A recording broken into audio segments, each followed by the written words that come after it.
that better, Ricky? I want to welcome everybody to our work session today with the Board of Aldermen and the Planning Board. I would like to also ask for approval of the agenda from the Board of Aldermen, and then Hannah will follow the same procedure for the Planning Board.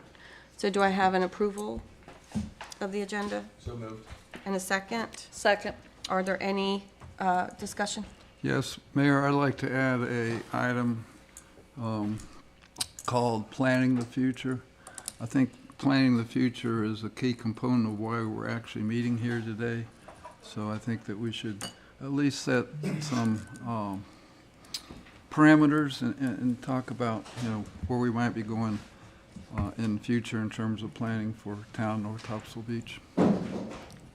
Do we have any approval on that item or any discussion, any questions?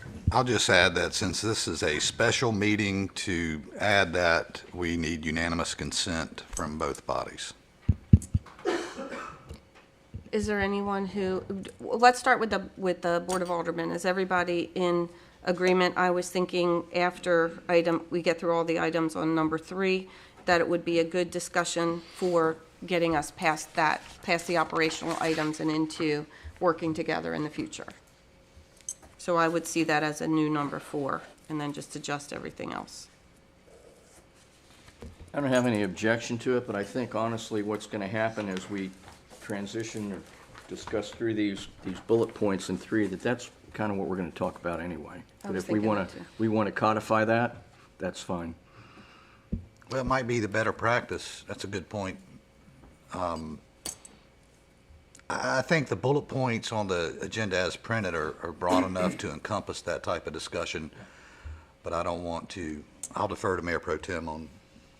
I thought it might be a good summary at the end is what I was thinking on moving forward. Right, but I think Brian's point's a simple one, was you don't need to amend the agenda. You can do that as a summary, Mike, at the end, and make those type of things without having to go through and change the agenda. I thought that's what you were saying, Brian. There's enough flexibility in the agenda as it's written, Mike, to do what you want to do, which I'm okay either way. So. Yeah, and my point is only that I see us talking about the role of the future throughout this thing, and that's kind of why I believe we're all here. Mm-hmm. And I wouldn't want to wait until the end to have the discussion go towards that direction. I think we need to be mindful of that component as we go through all of the topics. Mike, what I would suggest, just real simply, is let's go ahead and amend the agenda, and then if you need that as a catch-all at the end, because of something we didn't do or some specific thing you want to do, Mike, I don't think your intent was to stop the conversation about the roles going forward. I think this is just kind of a summary, and then how does this play out, and what should we do specifically? Is that fair, Mike? That's fine. Okay. Okay, and the other thing I want to make sure we do is just to do introductions. So I don't think that we need to amend the agenda for that. But before we get into number 3, I would like to make sure we go around the room and everybody knows who everybody is. Okay, so. So motion to approve the amendment as proposed by Mr. Benson? Yes. And do I have a second? Second. All in favor on the Board of Aldermen? Aye. Okay. And then Hannah, I'm going to turn it over to you for the Planning Board. Chairman McLeod, if you would open your meeting as well. Sorry. If you would call your meeting to order as well. Hannah?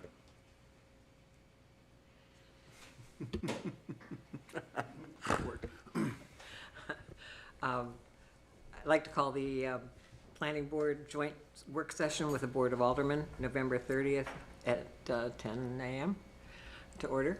And do we approve the agenda? Motion to approve. As amended. Second the motion.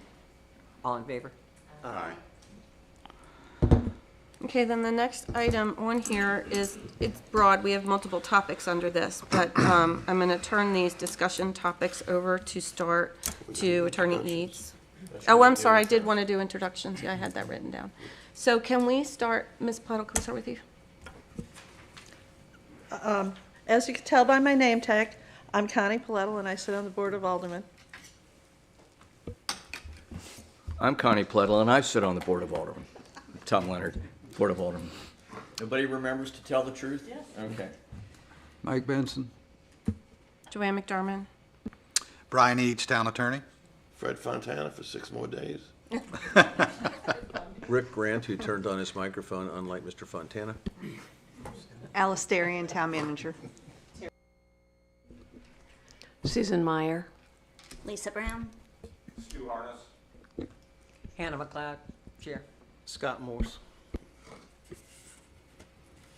Okay, thanks, everybody. Now I'm going to turn it over to Attorney Eads. Okay, thank you, Madam Mayor, and thank you, members of the Planning Board and Board of Aldermen. As a general starting point, we'll talk about the role of the Planning Board. North Carolina General Statute 160D-301 is the statute that allows a municipal body such as the Board of Aldermen to create a planning board. Subsection A of that statute provides that the governing body may by ordinance provide for the appointment and composition of the planning board, appointment and compensation of the planning board. The only caveat as to the composition is that there has to be at least 3 members. The planning board is advisory in nature. If you look at subsection B, duties of that statute, and I'll just read it verbatim, a planning board may be assigned the following powers and duties, and it lists several. And then in particular, the last provision of subsection B, that to perform any other related duties that the governing board may direct. So when you parse it out, the planning board is a tool, a very valuable tool for the Board of Aldermen. Most of the duties pertain to developing land use plans. By statute, they're required to review and make recommendations on zoning map amendments and zoning ordinances. And the board may, it's not mandatory, but may have the planning board look at things like development regulations, text amendments, things of that nature. The North Topsail Beach has adopted section 2.01 and the subsections thereof that address the composition of the planning board and their duties. Not trying to pull a pin on a grenade or anything here. I think there's been some, for lack of a better word, confusion, inconsistencies, whatever you want to call it. There's been some discussions about the size of the planning board. So as an initial matter, I just wanted to lay out the legal framework we're operating within. Essentially, the Board of Aldermen creates it, Board of Aldermen directs it, the planning board provides advisory opinions. And I'll be happy to answer any questions, but if that's where I think the logical place to start would be is the legal framework and the difference between the Board of Aldermen and the planning board.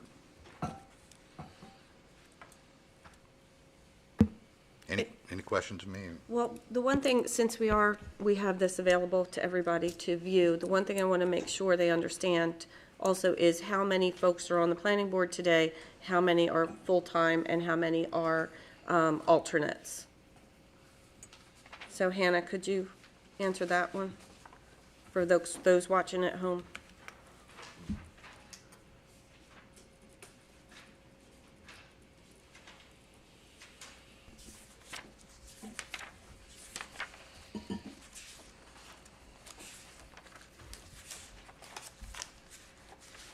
In here somewhere is the list. I can get it. Thank you. And I have, the most recent thing I have is Mr. Scott Morse. His term expires May 15th, 2025. Ms. Hannah McLeod, Chair Hannah McLeod, term expires May 15th, 2024. Ms. Terry Ward, term expires May 15th, 2026. Ms. Lisa Brown, term expires May 15th, 2025. Ms. Susan Meyer, term expires May 15th, 2026. There is a 6th vacant seat, and that seat would expire if it was filled May 15th, 2024, and a 7th vacant seat, and if that seat's filled, that term would expire on May 15th, 2026. Is that consistent? And if I might, one of the alternate members. Right. Stu. Yeah. Right, but we usually had 2 alternates, and presently we only have 1. Right. And then, I think what happened on that one, my recollection on the Board of Aldermen meeting is we really never addressed the alternate. There was no recommendations that came in to the board to fill the alternate slots, based upon the memos that we got, and that's where we left it. So basically, Stu was on there, because you were not grandfathered, but you were already in that position, right? Do you know, and one of the problems we have is, I can't tell, but I'm glad that he's got expiration dates, because that's something I think we're gonna talk about as to how to make sure we get things done timely. Stu, do you know when I was talking to somebody who was on the board, who I happen to know intimately. I had no idea what their term was. Do you know what your term is? Okay, because I think that we, in the past, I'm not saying we're gonna do it in the future, but I think you need to know, Just so it's clear on the. because apparently other people don't know. So I think that's something we'll clean up, so anyway. But your recollection is you don't know either, right? Correct. Okay, that's my recollection too, so.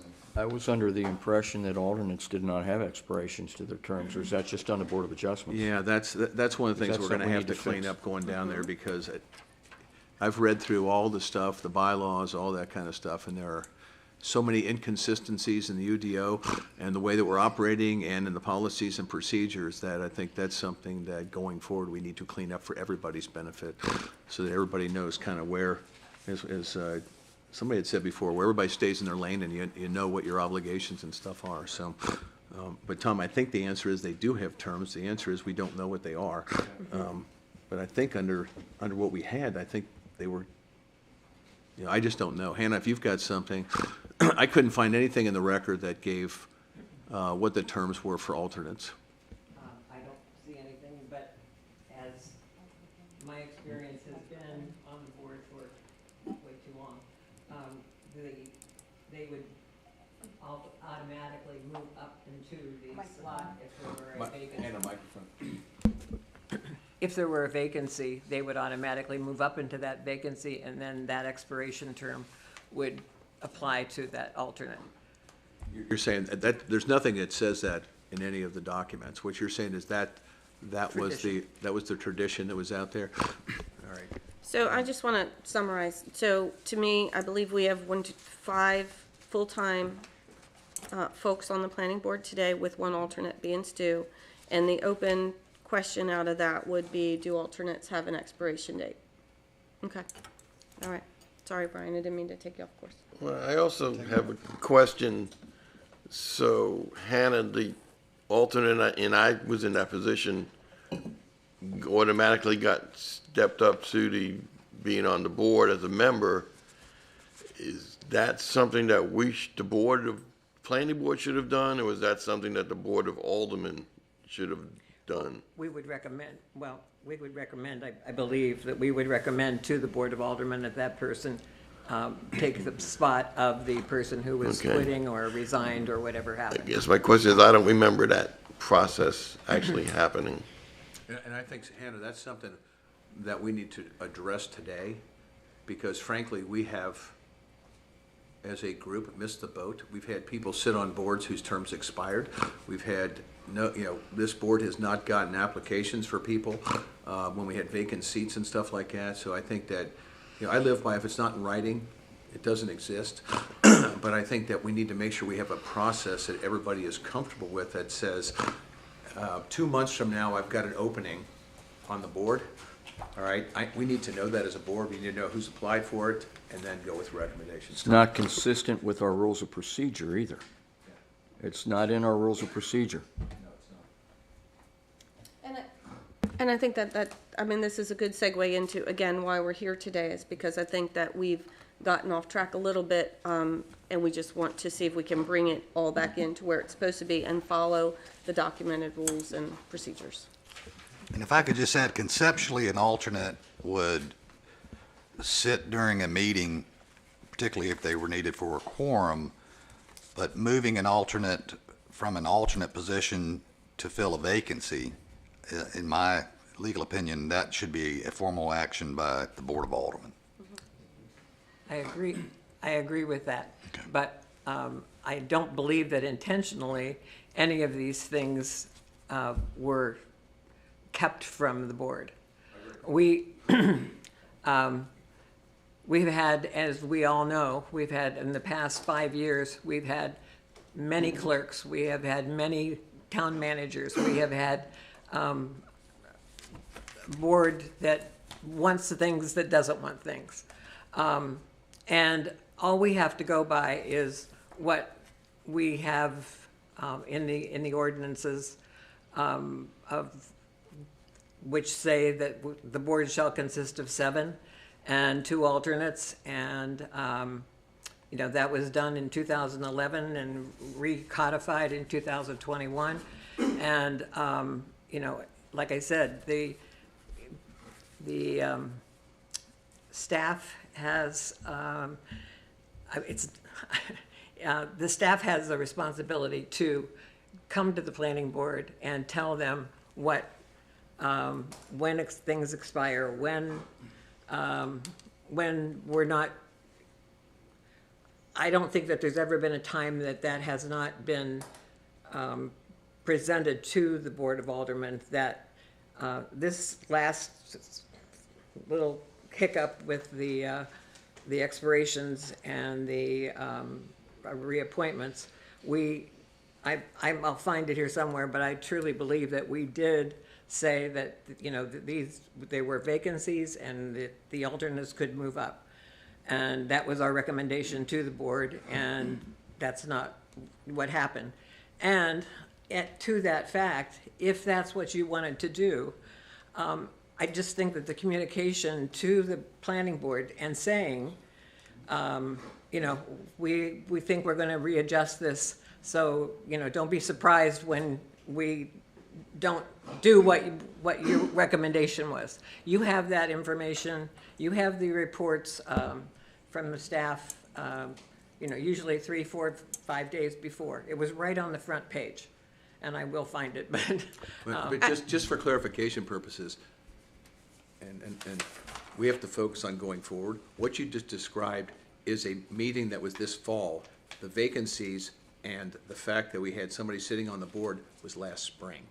Okay, so getting us something, the only time that any of this stuff and I went back and read all of our minutes, and I went back and read all the planning board minutes, and there's nothing in the spring that talked about having people who expired terms on there being reappointed or anything else. I'm glad that we got a hold of this in October, but I think you're making my point, which is we need to make sure we've got a process that everybody in this room understands when there's vacancies, who's applying for it, who's being considered for it, and everything, because like you said, it's and this is my opinion, it's not a glitch to have somebody sitting on the planning board whose term expired 6 months before. That's not a glitch. It wasn't Okay. 6 months, but. It doesn't matter if it's one day. Okay, Right. I can't But as an alderman vote. whose responsibility is Right. that to notify the planning board?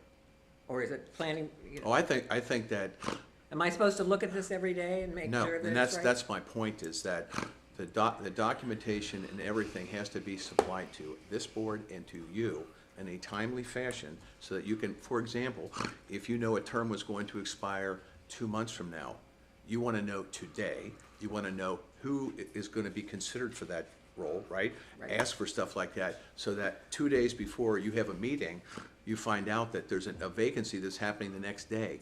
That's not going to work going forward. I think that's what we're both saying is, it's got to be timely, and everybody's got to have the information, so that as we're filling stuff, you know, as aldermen, you know, and looking at the planning board stuff, that you get the message, that everybody gets the same information, all right, and we have a way forward. And that's why I want to focus on the way forward, because to be honest with you, and Brian brought up, there are so many inconsistencies about what we're doing. The best way to do is, the past is the past. What's the way forward? How can we make sure that there's great communication between us, that there's specifics on how we want to work together to get things done, all right? That's what I care about. The stuff that happened in 2002, I don't care about. But Rick, I UDO does care, so. What? Our, No, that's different. The UDO is a living document. I'm talking about a discussion at a board meeting in 2002 about whether something should be done. I mean, I can tell you, at the voting thing is, everybody at this table got their rear end kicked by people about the lack of transparency and the stuff that's going on. Okay? And, you know, one of the people at this who I'm actually related to, okay, got screamed at to do your GD job. all right, by somebody that said, and their view in this thing is there's no transparency, and the people here who sat in that had people screaming at them in that. And all I'm saying is that let's focus on going forward, let's get clarity as to what roles and responsibilities are. And to your point, Hannah, is if we've got something, everybody here needs to know, and he just went through it, when's the expiration date for these people? So if I've got somebody that's up 3 months from now, let's not plan 2 months and 28 days from now what we're gonna do. But Rick, I need to back up a minute, because I'm not sure I'm clear or that I agree that it would be the town manager and the town clerk. Is that, Alice, what you view as your responsibility to make sure this board knows when their expiration dates are up, or should they already know that? Well, historically, the planning board director has always managed the planning board's operations. So having said that, the applications that come in, we have that set up where all the applications now go, anyone can apply for a vacancy, or if they wish to sit on any board committee, whether it be the planning board, Board of Adjustment, Parks and Rec, any committee. So anyone can always apply to the website. Right now, the way we have it established is the applications are going to the town clerk's position and myself, so that they can be directly provided to the Board of Aldermen going forward should any vacancies occur.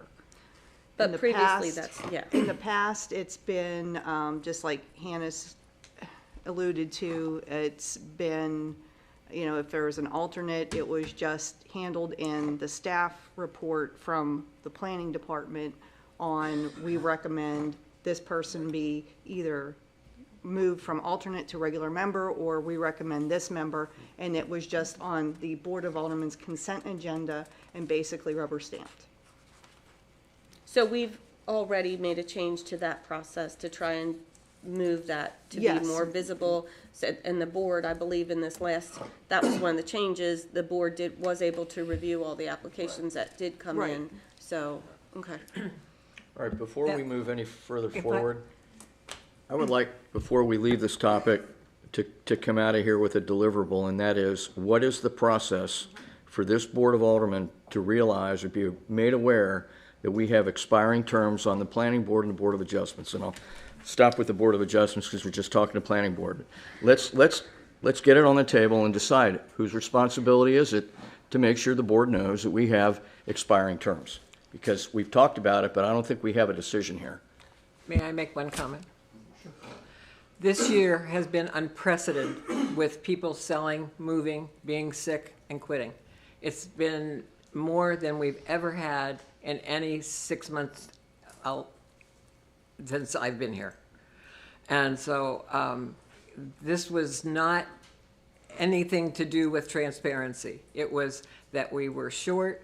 At every meeting, there was at least an opportunity that should have been in the minutes that said that anybody who knows anybody, and I believe we even contacted Deb contacted the town manager or the clerk and asked that, you know, we put that out again. Prior to a couple months ago, there was no communication to the planning board of anybody that had applied for the position. There was a big glitch in the computer system, I understand, that all that information was not getting to who it needed to be to.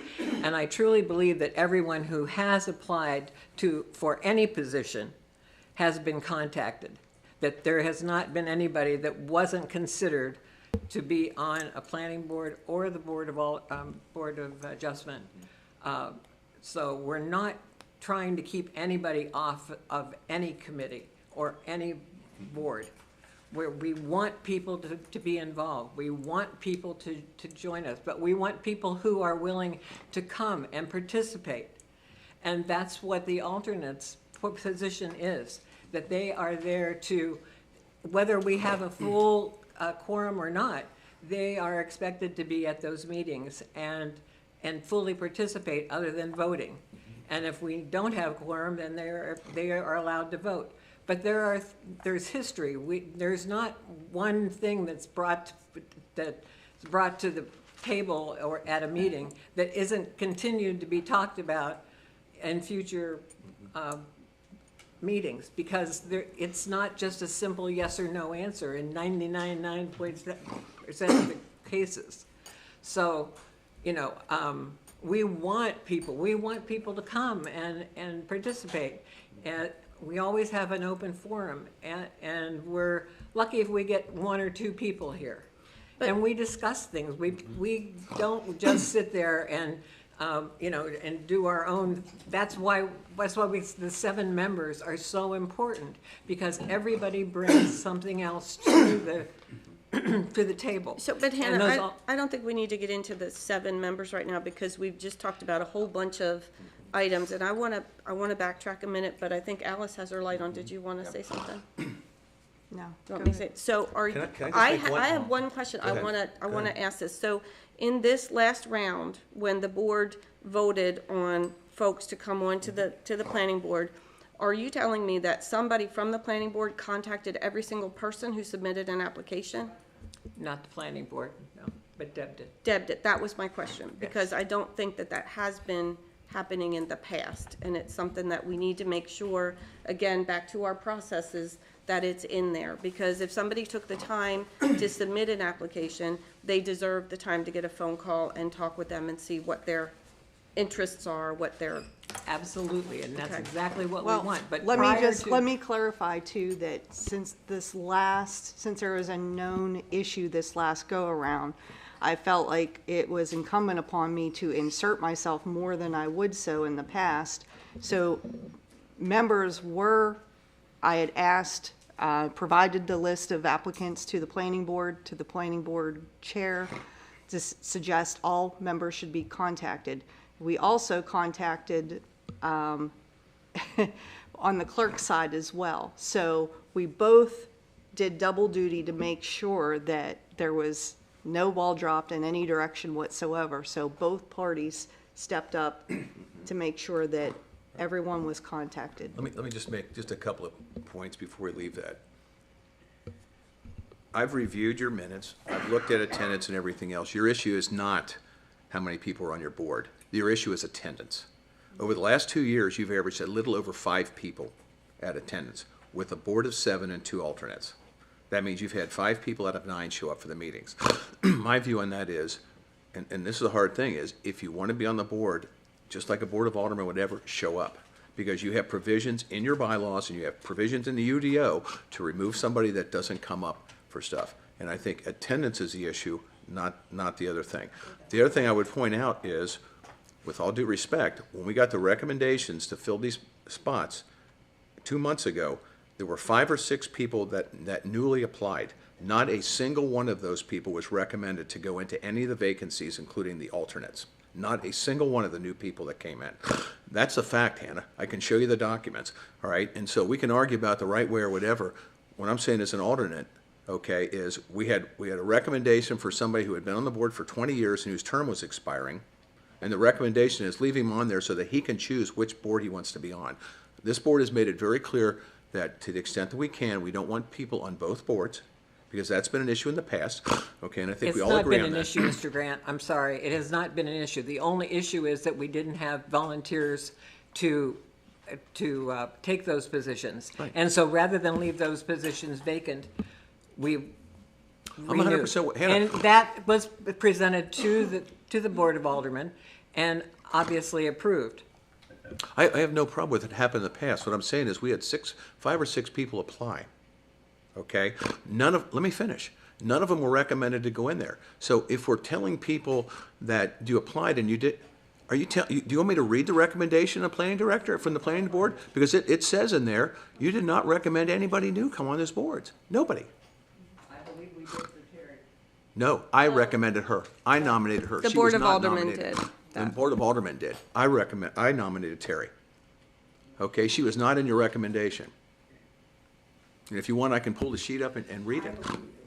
Well, but I think the point is, That's not what our intent ever was. I didn't say it was your intent. Our I'm just saying as an intent was to alderman. have a full board Agree. and alternates. And that as in the past, and that doesn't make it right, just as the Hannah, can you turn on your microphone? Thanks. just as the applications were not done correctly prior to September, basically. So, you know, you can't go back and undo something that was wrong. And yes, we missed the deadline in May, but it was not intentional. But the way that things had been previously done was your alternates would move up because they had the experience, they had the communication level. But that didn't happen, Hannah. That didn't Well, happen I in May. understand it didn't And all I'm happen. saying is, I don't really care what happened back then. What I'd like to do is have a process, and that's what Tom brought Absolutely. up, that says, how are we gonna fill the spots? My only point to you is, to me, this is not how many people we put on the board or alternates. This is about attendance, okay? And if you sign up to a board and you come, that's fine. Because, but to have people constantly in there where the alternates are the only ones that gave you a quorum, all right? And UDO quorum is different than the policies and procedure quorum. So those are the kind of things that we need to clean up going forward, and that's my only point. The past is the past.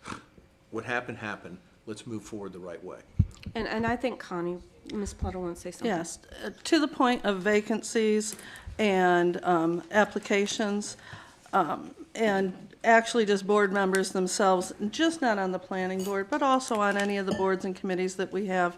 There needs to be a document that is also put on our website, once we figure out whose responsibility that is, that has the names of every committee or board, when their terms expire, what the board does, and that way it's available to everyone. We still have to figure out who is going to be responsible for that, but that'll stop a lot of this unknown whatever's going on. People won't be in the dark, not only just the boards, but also the public. That way, once we figure out who can do that, whose responsibility it'll be, we could have that. And then, did somebody want to speak on I thought I saw a hand up on the planning board. Susan? I personally have applied for other boards, and as well as this one, and also have never been contacted on those other boards. So it's not a planning board specific issue. It's a communication issue with everything. So just so everybody knows. But those other boards, was it just so we know, was it the Board of Adjustment or was it something different than? It was other boards. Okay, thank you. And can I add to what Connie said? Also maybe put that it's the first term or second term, because I believe they're only allowed 2 consecutive terms unless the aldermen decide to approve a third term. Okay, I was going to say move on, but I see Mr. We Reynolds. haven't answered the question yet. I've highlighted it here. Okay, the question is, how do we keep this from happening in the future in terms of information flow and notification so that we don't have expired terms on our boards? And it's still a question that hasn't been answered. I can read what I wrote if you would like, Mayor. You wrote, okay. Vacancies require the planning director and/or planning board clerk to do the following. Now, this could be at least 2 months prior to the end of a member's term, notify the Board of Aldermen and the town manager of the expiration date, determine available candidates, and if the town manager deems necessary, request applications. B, in the event a board member ceasing to be a board member for any reason, notify the town manager and Board of Aldermen, determine available candidates, and if the town manager deems necessary, request applicants. Well, I think that's pretty straightforward. The only thing that I would suggest maybe, that the application system stay open all the time. I agree, 100%. Now, what I was looking at, Hannah, to your point is, it would be good, we keep the application thing, but I think it would be good to post something like that too, even on the town's Facebook page, that we're asking for stuff, because I 100% agree with you, and I've contacted people when they applied for like the Alderman thing, and they said, yeah, I put that in a year ago and I never really rescinded it or whatever. So I would think that what she'll do, or what her team will do, is go out and say, Hannah, are you still interested in being on the BISAC committee? And reach out so that whatever we get to look at is somebody that, yeah, I really do want to serve. Absolutely. But I also think that it's very important that the town manager notify us that there are applications, because we could go, like you said previously, you know, it could be the day before that someone has notified the board that, you know, that, so there isn't a substantial time to do that. I'm resigning tomorrow. I'm resigning at the board meeting, so. Right, exactly. So just a couple gaps. So I heard the Board of Aldermen, if we go from a second to a third term, has that approval for it. What's the approval for one to two? That's in your bylaws. Okay. Your bylaws say specifically that you cannot do more than two No, that's consecutive not, but three-year. that's not the question. The Okay. question is, how do we go from 1 to 2 terms? Who approves that? The Board of Board of Aldermen. Board of Aldermen. And then 2 to 3 is Board of Aldermen. And then just in the proposed text, I didn't hear anything about reappointments. But I can tell you my view on reappointments is, I don't believe in reappointments. But that's not his question, Rick. His question was, it would still be the Board Everybody of that gets Aldermen. appointed has to go to the Board of Aldermen. Right. So if it comes in and you say, I would like to be reappointed. Correct. All right? You would come to us, we'd say, yes, he did a great job, and guess what? He's attended 99% of the meetings. Correct. That's great. Correct. Or you presented 9% of the meetings, and it's like, well, do you still want to serve? I mean, Right. but I think that But that would the alleviate- answer Brian's saying is Yeah.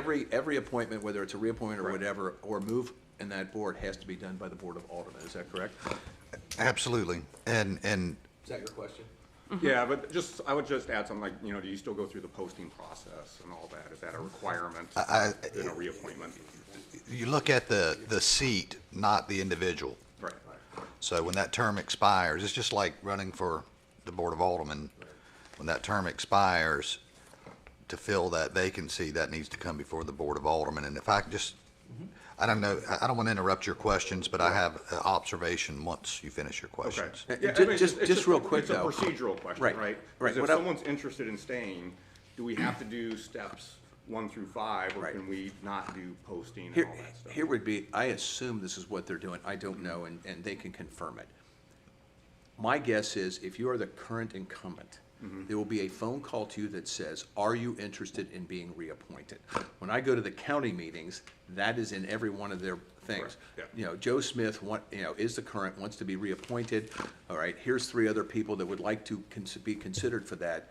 But I'm assuming that we would reach out to anybody that's a current member to ask them if they want to be reappointed. Right. I mean, to me, that would just be a protocol process, Right, right? right. Is that what you're asking? I mean, Yeah, that that's to it. me I mean, makes is sense. it a simple sentence in that text that you just read that says, hey, That's fine. yeah, No, but they would call you out and yeah, say, yeah, "You're yeah, interested," yeah, and you say, "Yeah." absolutely. All right. Yep, agreed. To facilitate the roster, if you will, I think something that would be on track would be at the organizational meeting in July. The planning board clerk or the town, somebody creates a roster of all the members and when their terms expire. That's the living document, and then if someone steps down, there's a vacancy, and then that gets modified. And if you, at a minimum, have it at your organizational meeting, you know you're doing at least a check-in once a year. I like that. So, That makes sense. I would disagree a little bit about when somebody's term's expiring, that the board would reach out to them and ask them if they want to reapply. I think the onus should be on the person whose term is expiring to let us know that, hey, my term's expiring, I would like to be considered for reappointment. I agree with That way it doesn't get lost in the shuffle if the board is doing so many other things and, you know. I agree. Okay. well, and just so I'm clear on this, we're advertising an appointment to an expired term, correct? Or a vacant one. Either way. Vacant, yeah, And so my point, vacancy was more Exactly. More prevalent than this past year than and expert. we should require, I think it'd be cleaner if the incumbent that wants to be reappointed resubmit their application. It could be the same one they already submitted, but How about a compromise on something like that that says, as a town, that we will send out, if Joanne's term is expiring in June, just a reminder that your term expires June 30th to the people that are in there. I mean, that kind of halves the baby a little bit, right? Because it says to you, if you're interested, you got to let us know, right? But your term expires in 2 months. So who's going to draft up this policy? That, are you going to add it to your draft, Rick? I can. Okay. And thank whose you. responsibility is it going to be to send out that notification?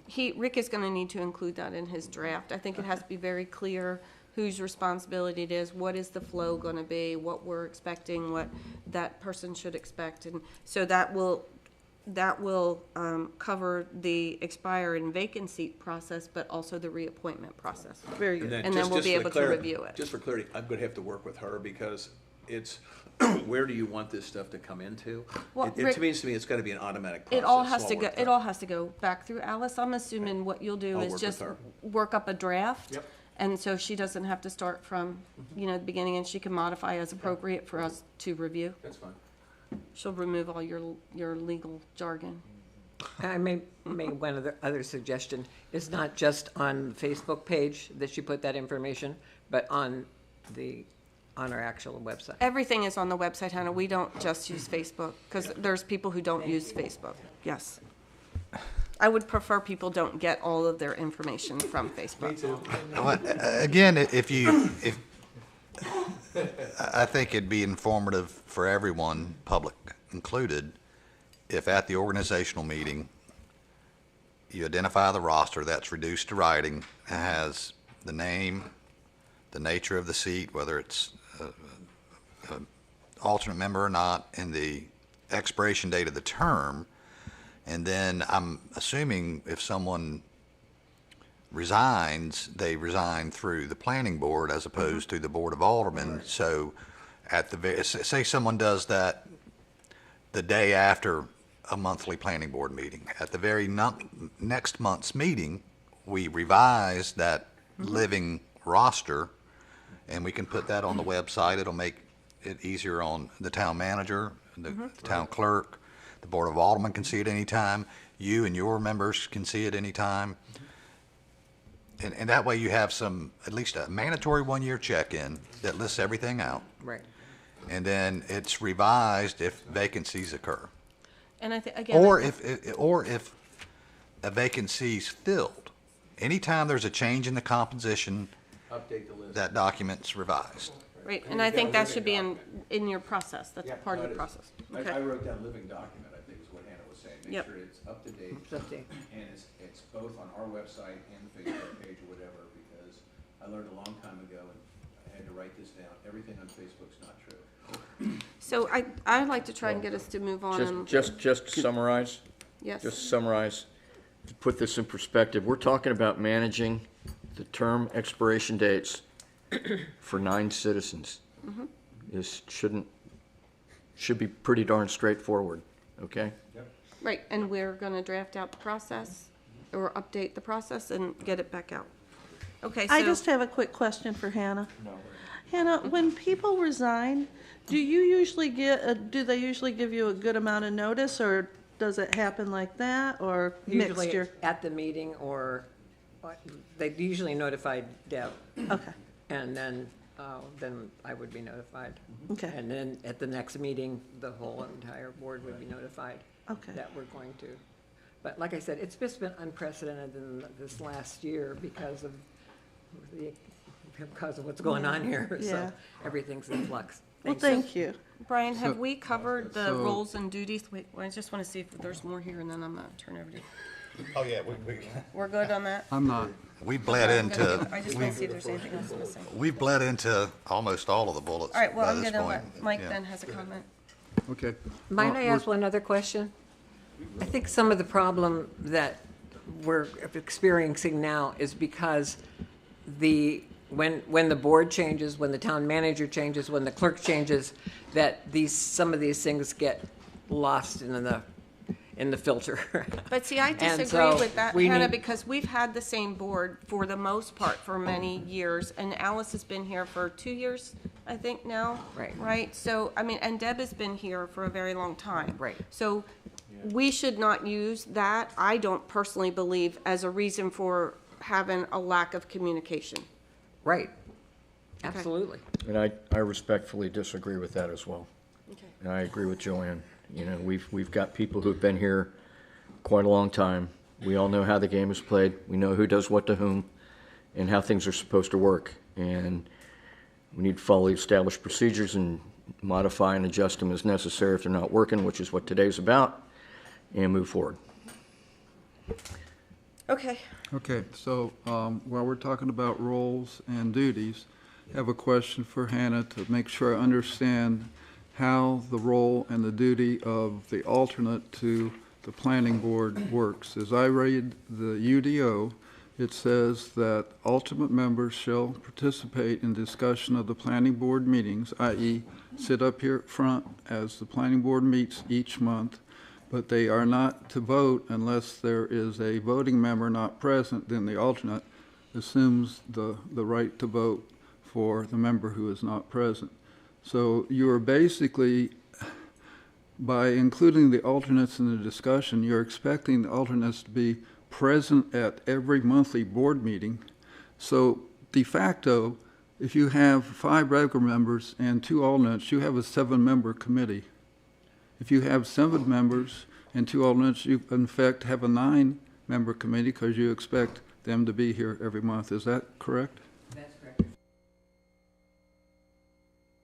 Why wouldn't they sit here with the board? Because they're expected to participate in the discussion. Well, just from a legal perspective, the alternates only become part of the quorum if they're needed. The UDO as presently written says they may participate in discussion, but they're not voting members. And I wouldn't want to bleed those lines by having them, an alternate member, sitting at the dais. I'm not saying they shouldn't discuss. Am I saying that word right, dais or dais? You would think I would know by now, right? So I think that visual demarcation is important, especially if it's a. Right, but Brian, before you leave that, you know, one of the things that we are not going to be able to get done today is council is going to have to draft up whatever changes we need to the UDO, to the policies and stuff, but that only can come after we give him direction. So to ask him today to, you know, how should this work? I mean, it's fine for me to come up with something general like this, but any legal language we've got, any change we need to make to the UDO, I believe, Brian, have to come after we give you direction, not at the front end. We're not asking you to set policy. We're asking you to put together the documentation we need to implement the policy. It's my understanding the purpose of today is to flesh out some of these issues, hopefully get a consensus between both boards as to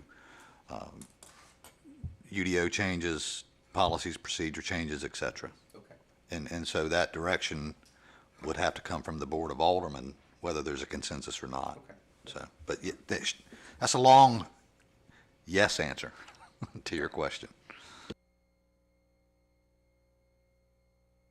Any other questions on roles and duties? Any from the planning board? No? Okay. Rules of procedures, is there anything specific here? I'll just say that I procured from the UNC School of Government, and Ms. Hill probably has them too, but this is the most recent version of the suggested procedural rules for local appointed boards. My recommendation would be to draft these up, modify them as may be needed for this locality, and then implement them later. Yeah.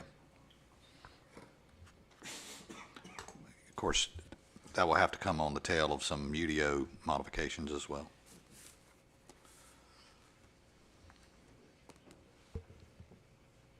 Okay. I believe we've already talked about the appointment policy for members quite a bit. Well, hang on a second. Does that include how many people sit on the board That's, you know, that's the skunk at the picnic. We need to have a discussion about, The numbers, yeah, I specifically asked us not to do that earlier, so if we want to do that here, that's fine. Well, sir. that would be a UDO matter because pursuant to the statute I read earlier, you set the composition, you create and set the composition of the planning board by ordinance, not rules of procedure. There, ancillary to that can be a policy that the Board of Aldermen follow as to how they go about making appointments, which would include things like how we receive application, how those applications are disseminated to the Board of Aldermen, et cetera, you know. but Brian, I would suggest that Absences. does not go in the UDO. No, that wouldn't be. Because those are policies. If the planning board says we need to have our meetings at 5:15 instead of 5:13, I don't want that in the UDO, that we now have to go back and have public hearings because you want to change your meeting by 2 minutes. That doesn't make any sense. No, I agree with you. I'm saying those are the type of things. Right. The number of the board is something that would be captured in the UDO. These appointment procedures would be an ancillary, Right. non-ordinance adopted policy. Okay. But the current, what I'm reading, the current UDO says it shall have at least 3 members. Is there something that's Statutory. That's the statutory, what I'm reading? Statutory is Okay. 3. Okay, and the UDO says 7?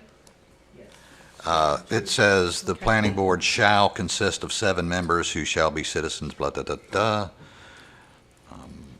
In addition to the 7 members, and this is section for the public, this is section 2.01.02 composition of the UDO. Subsection A talks about 7 members. Subsection B talks about, in addition to those 7 members, there shall be 2 alternates. And I think that's the discussion we need to have as to what does this Board of Aldermen believe is the right number of people to have on the board? And like I said, looking at it, and I think Hannah made a good point, we've had a lot of things go on in the last couple of years in terms of this. But in my view, the issue relating to the number of people on the board has to do with attendance more than anything else.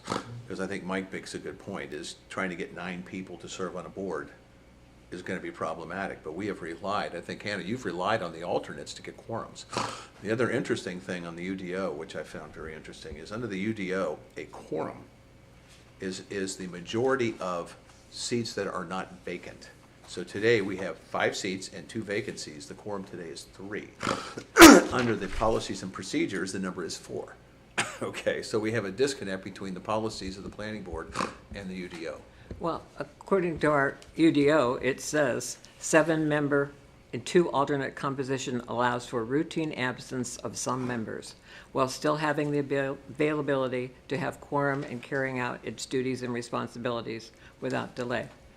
The planning board, as well as the Board of Adjustment, which is, I believe, even, because, well, we'll just do the planning board now. That's why we have, it would be wonderful if all 9 members could be there every meeting. That would be our goal, because that way everyone would be on top of everything, and the discussions would be, I believe, still as intricate as they are. But we are an older group. We have illness. We have. Say that, though. Well, I wasn't looking at Alice. The other members of the planning board. And and we have family. We have a life. We're here because we're not here to. I'm sorry, serve the Board of Aldermen. We're here because we love this town, but we do have other obligations. And knowing that we have good members who come to the meetings, and I'm shocked that you said that we only ever had, the average was 5 members, because we, It's on your website. It's on the website. well, Back 2 years now. we have, well, that's my responsibility.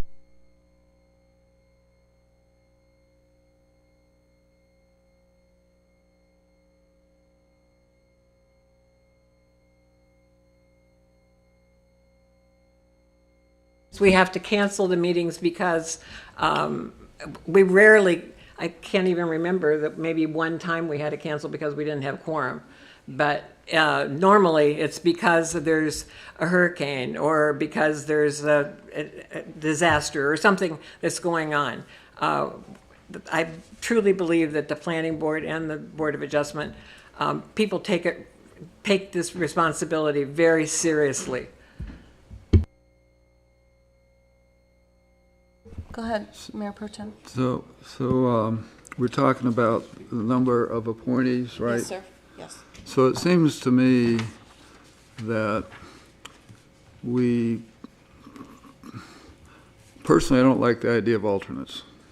I think if you volunteer for a committee and it meets once a month, you should schedule your life around being there at that meeting for that month.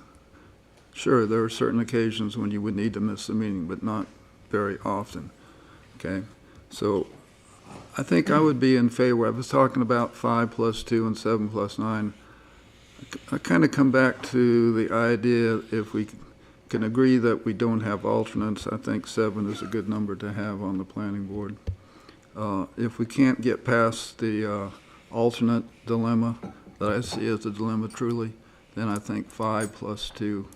So either way, we have seven people working on the planning board. I would agree with Mr. Benson 100%. I'll disagree. One is, I still think it's a matter of attendance. I agree with you, Mike, it's to show up. But I think one is, I don't like the ideas of alternates, okay? Because in my mind, I understand what the UDO says, and I agree that people take it seriously. But when you're an alternate, in my mind, I'm not as committed to something as if I'm a regular member.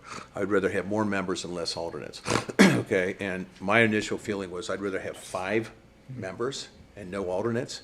But if we can write the UDO that says that we set it at 5, and the Board of Aldermen has the ability to appoint 2 additional members, then we can get to your 7 numbers. So if we ever go back to what Hannah described as we can't get enough people to do it, I don't want to have something that says we have to appoint 7 members when we don't have 7 people applying. And that's been the problem in the past, right? That's been the problem. And so if we can build that flexibility in, you're going to create the 7-person if we've got the number of people that you like. At the same time, to the extent that we can't get enough applications in, I don't want to have something that sits there and says you got to have 7, so now our quorum is 4, when we know we can't get 7 people to serve. Or we're back to having the same people on both boards. So it's kind of a having the baby thing. And like I said, I was with 5 with no alternates, only because I see it as an attendance issue. But I think you make a very good point that people have issues that they can't make it.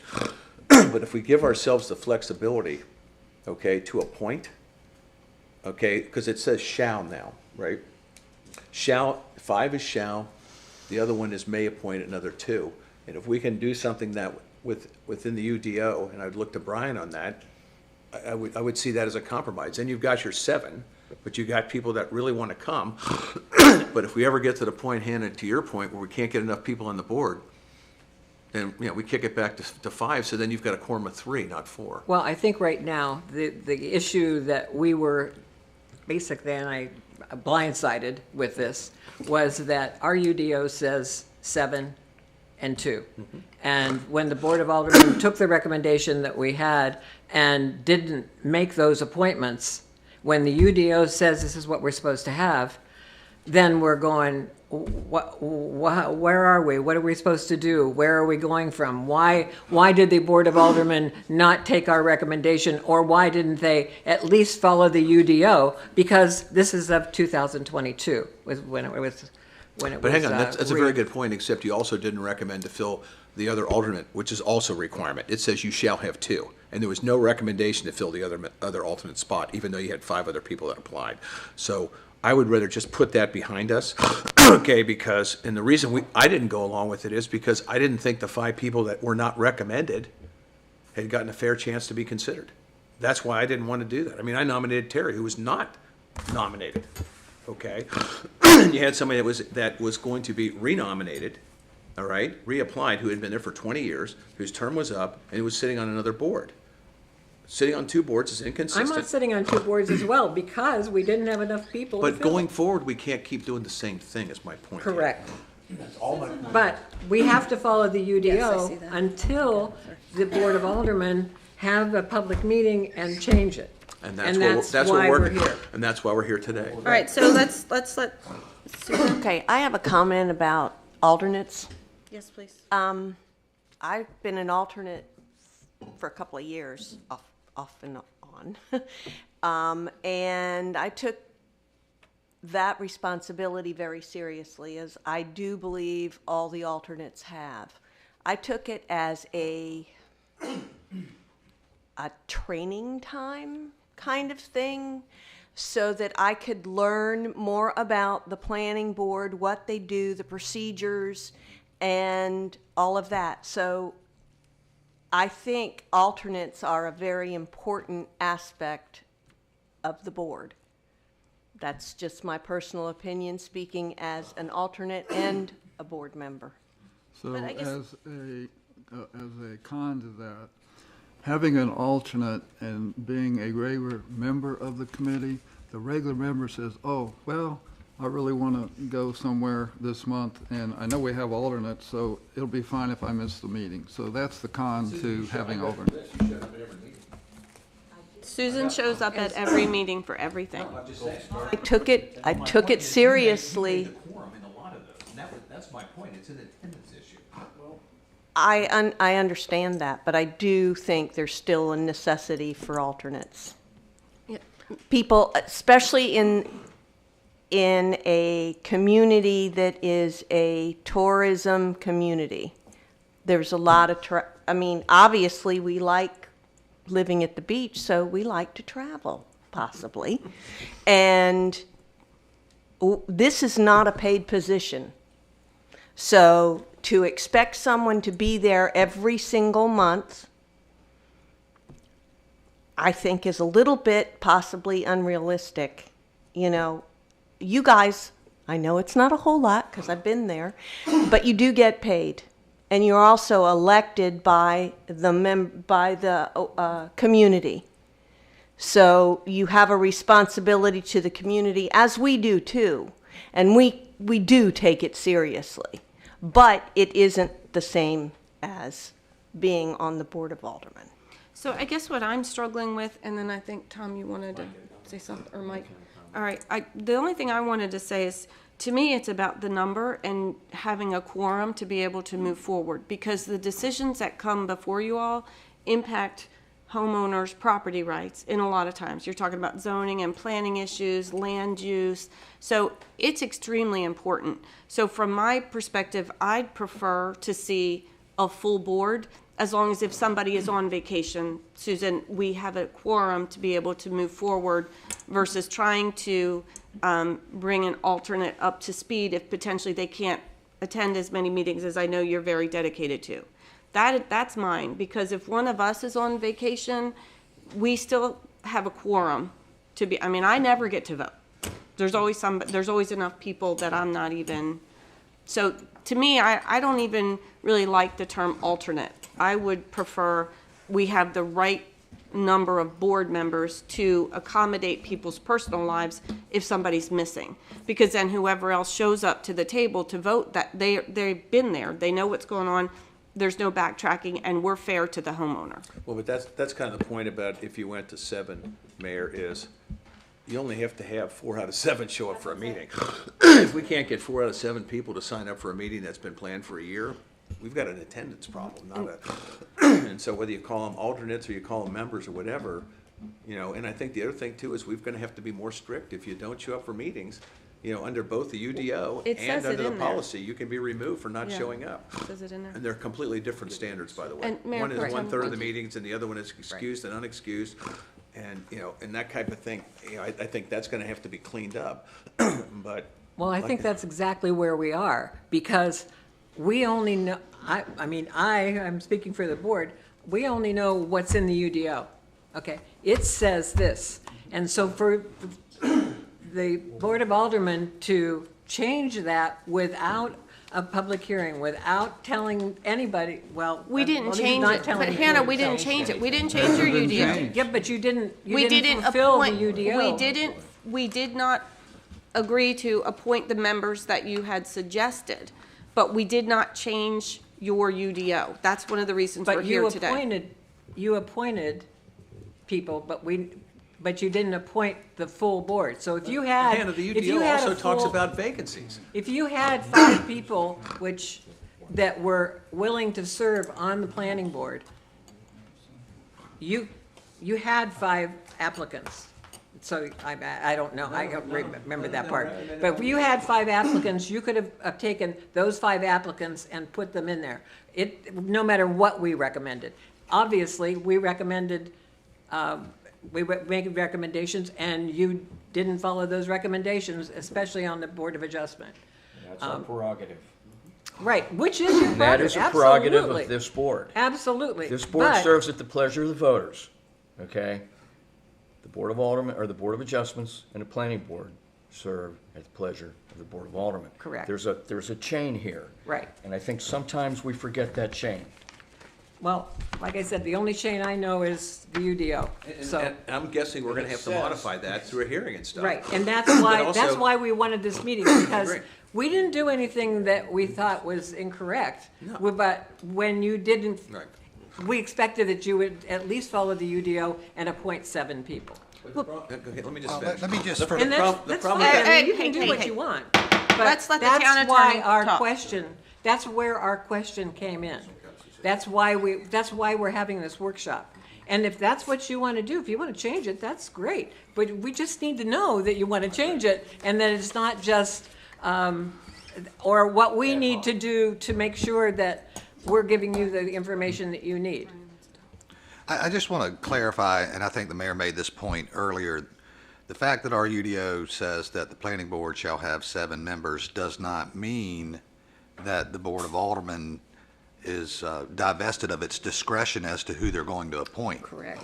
You could have 100 applicants, and if they think, for whatever reason, in their legislative discretion, that those applicants, they're not in favor of voting for that applicant, they're not in dereliction of either their duty as an alderman or the legal requirements of the UDO. Right. So, there's going to be minutes of this meeting. Yeah. Well, I'm just saying, I just want to, not trying to overly legalize this, but there's a distinction. There's discretion on our part. Right, it's not, it's no different than if a board of aldermen vacancy.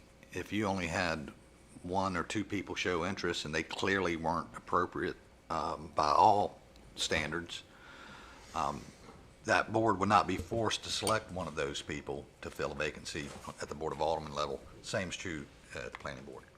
And Hannah, just real quick, the other reason that I wanted to step back and have this discussion is because I also didn't want to appoint 2 people. If we were gonna go appoint 2 more people to the board and then decided 5 was the right number, what are we gonna do then? Okay, and all I was saying, let's take the pause and have this discussion. Exactly. Decide the way to do it before we start making, if we appoint Joe Smith to the board for 3 more years, and we find out we really didn't want another person on there, that we just made a mistake that we now can't unwind for 3 years, so. But, and I also want to, we had a lot of discussion, I'm sorry, Connie, did you? No, you go ahead, I'll go next. We had a lot of discussion about whether these meetings should be streamed or recorded, and that went around and around and around, and quite frankly, it's the same thing. It's still available for everybody to view.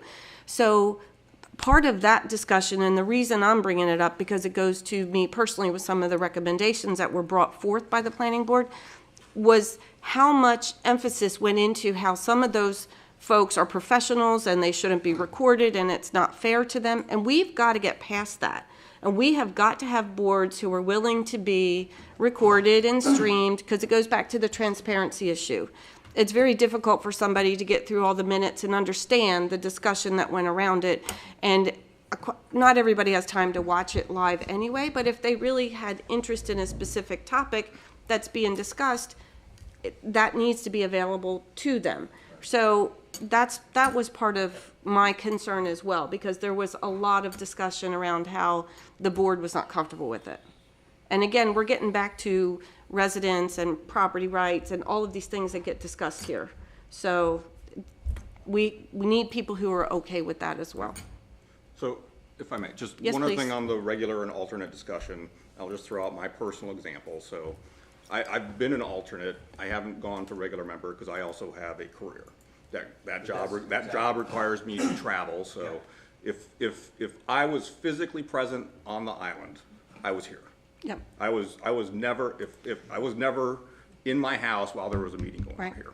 So if I wasn't here, it's because I was somewhere else. Right. And that gave me the flexibility as an alternate to be able to help the board and, you know, whether I was needed for a quorum or not, I was present, if I was physically here.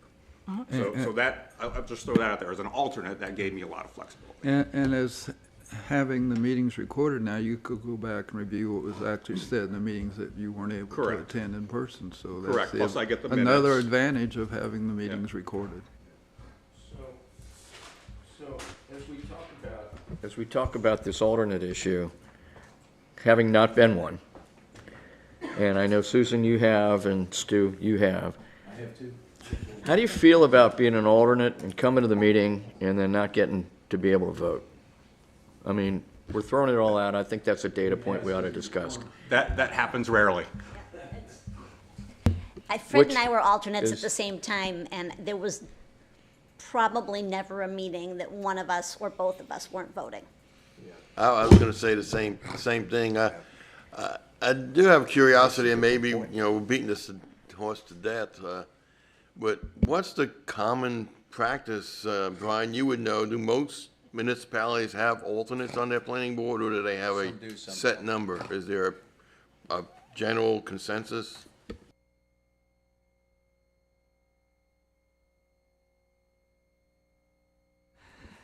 In my experience, it varies from town to town. I think it's more prevalent for the Board of Adjustment simply because in order to obtain a variance, you have to have a 4/5 vote.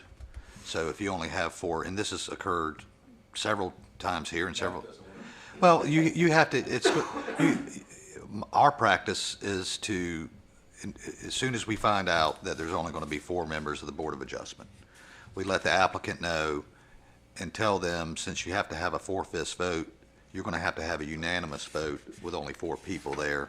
And we give them the option of either going forward, get it on the record that they consent to that, or continue it to a time that we have 5 people. So, and those are binding decisions, the Board of Adjustment, whereas most, if not all, the planning boards, pretty much all of the planning board's decisions are advisory in nature. So it is more, to have somebody in the bullpen, if you will, is more prevalent for Board of Adjustment than it is the planning board. But they also have smaller boards. I guess, I have the information, which was in our minutes of October 19th. right. Holly Ridge Planning Board has 5 regular members, 3 town regular members, and 2 ETJ regular members. 2 alternates, 1 town alternate, and 1 ETJ alternate. Surf City has 8 regular members, with 1 being an ETJ representative and 2 alternates. Topsail Beach Planning Board has 5 regular members and no alternates. I have a question I'd like to direct towards Alice. They had talked about in the past that it was difficult to get people to apply for the planning board, and I suppose many committees. Have you, in the last, I don't know, year, have you seen a lack of people applying for boards, or has there been an upswing in that? It's been my experience where I've seen luckily, we have an uptick of people applying, and I think that's a result of, we have been posting the notices on the Facebook page, on the website, to encourage people to apply, and again, reiterating in every vacancy announcement that you can apply at any time for any board that you're interested in sitting on, whether it's planning board, Board of Adjustments, Parks and Recreation, any board. Thank you. So, we have a couple options. Mike, I believe you said 5 plus 2 alternates, or no alternates, with 7. 7 and no.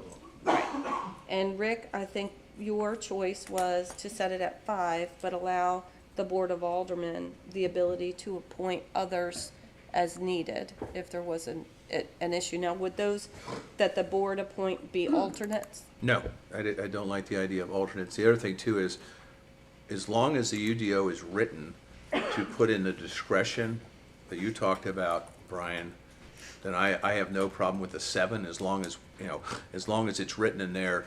It goes back to two things. One that Hannah said was, if we don't have enough people, I don't want to get stuck in some kind of quorum issue. And the second thing is, if we don't find people that should be on those boards, all right, somebody that I don't know, he said don't qualify or whatever, that we would have the discretion not to do it. So it may, I don't know how that's written, whether it's shall becomes may or whatever, but I have no problem, Mike, with your 7, as long as we have that discretion that Brian talked about. Well, yeah, if we're going to modify that section of the UDO, it would be more to the planning board's created with this number of seats that shall be appointed by the board, as opposed to members shall be appointed, or appointees. That you'll always have, there's no automatic, you have to appoint any particular applicant. That's embedded in that whole legal concept. Because it seems to me with the issue I've had is focusing on the quorum issue and the attendance issue. Because if you don't, he made the joke to me one time about we should have a bigger number of boards on there because then you need less people. I said, well, then we should have 100 people, because then I only need 51% of the people showing up to get a quorum. The numbers become problematic. If it's 7, you got to have 4. If it's 5, you only have to have 3. Okay, and what I wanted to do is to make sure we never came into a situation where there was not enough people for a quorum to make a decision. Because my guess is, and I would push this to Hannah, if she got into something where we had 7 and 4 showed up, but she thought it was something that basically they all should consider, she would say, can we move it till the next board meeting so we could, I mean, is that a fair statement, Hannah? Yes. That's probably the way you would handle it anyway. Correct. Because, you don't want to get into a position, and I'll use the 5 thing. So if I got 3 people that show up, you got 2 people making a decision for the town. My guess is the chairman would say, I'm not really comfortable with that, let's wait till we've got more people. Right. Is that, I mean, we don't have to codify that, but is that fair, Hannah? Normally, that would be Right. Deb's recommendation to the board as well. Since we're talking about attendance, what are the attendance expectations of planning board members? In the UDO or in the other policy stuff? The UDO, it says you miss a third, all right, for any reason, Okay. and the Board of Aldermen can deem that vacant. If you go into, and this is what has to be cleaned up, all right, if you go into the policies and procedures, it talks about excused, unexcused, no more than half the meetings in total, and all that kind of stuff. And frankly, it doesn't even tell if that relates to the alternates, which it probably does as well. So, I think that needs to be cleaned up. My take on it is we need to have a reasonable number. To Hannah's point, if you've got a conflict as a member of that board, you ought to be able to miss a meeting or 2. You should not be able to miss half the meetings. And I don't know where it's between 0 and 50%. I would kick it to other people, but I mean, I don't know what your feeling is. There's got to be some minimum requirement, because it becomes problematic, as the 2 people over here said, when these 2 guys are always voting as alternates with a 7-person board, you only got to get the 4 to get a quorum. That's a problem. Well, and I think if we could clean that language up too, then the expectation is clear for whoever wants to run for a board. So if, for example, I used to travel for work as well, and, I knew I was gone once a month for work. So I would know, the dates were not always the same. I probably would have an issue, because it wasn't up to me when I had to go. So it sounds like the board is in agreement, and I'll pass it to the planning board as well for their comments, but it sounds like what we're saying is the board is okay with 5 plus 2 alternates, just 5 plus 2, 5, And the discretion to add 2 Okay. non-alternates, permanent members. okay. That's not what Mike said. That's not what Mike said, that's why I wrote that No, down. Mike said he doesn't want alternates. Right, but he still said 5 plus 2, so in that situation, are you saying you want a 7-member board, or are you saying you're okay to start with 5, and if the board needs to approve additional members as needed based on language that's written by the attorney, we could do that? If Mr. Grant, if Alderman Like I said, Grant, I'm basically opposed. Go ahead. let me just clarify, if Alderman Grant's recommendation is the board's will, it would read something to the effect of shall consist of a minimum of five, Minimum of 5. Okay. minimum of With the discretion to five add seats, two. with the discretion to add up to 2 additional. Because if you say with the discretion to add 2, it almost looks like you gotta, if you're gonna add any, you gotta add 2 as opposed to just. Up to 2. Right, well, you probably want 2. You don't want, you you don't want even numbers. Yeah. Exactly. But that's how it would be written, so they, But I don't think anybody's saying they want more than 7, right? No, I don't think so. Okay. But I would like to make sure that we're consistent on the language. So since that was your recommendation, Mike, the 5 plus 2, would you be comfortable with that language shall consist of a minimum of 5 with the discretion to add up to 2? Sure, Is But not any, alternates. right, no, I Mike didn't does say not anything want about alternates. Ornette. they're not alternates, no. in hindsight, since we want to avoid an even number, I would say with the discretion to add, An 2. equal number, yeah, or 2 additional. that's fine. I don't think nobody wants to go above 7, so I think 5 and 2. Is that all right, Mike? Can I go around the board first and see if anybody has any questions? And then Hannah, I'm going to turn it over to you guys as well. So Connie, do you have any? You're okay? No? You're good? No means good. Yes. Correct. Okay, you're good. Okay, Fred, you're good? Rick? Okay, so Hannah, can we hear from you guys?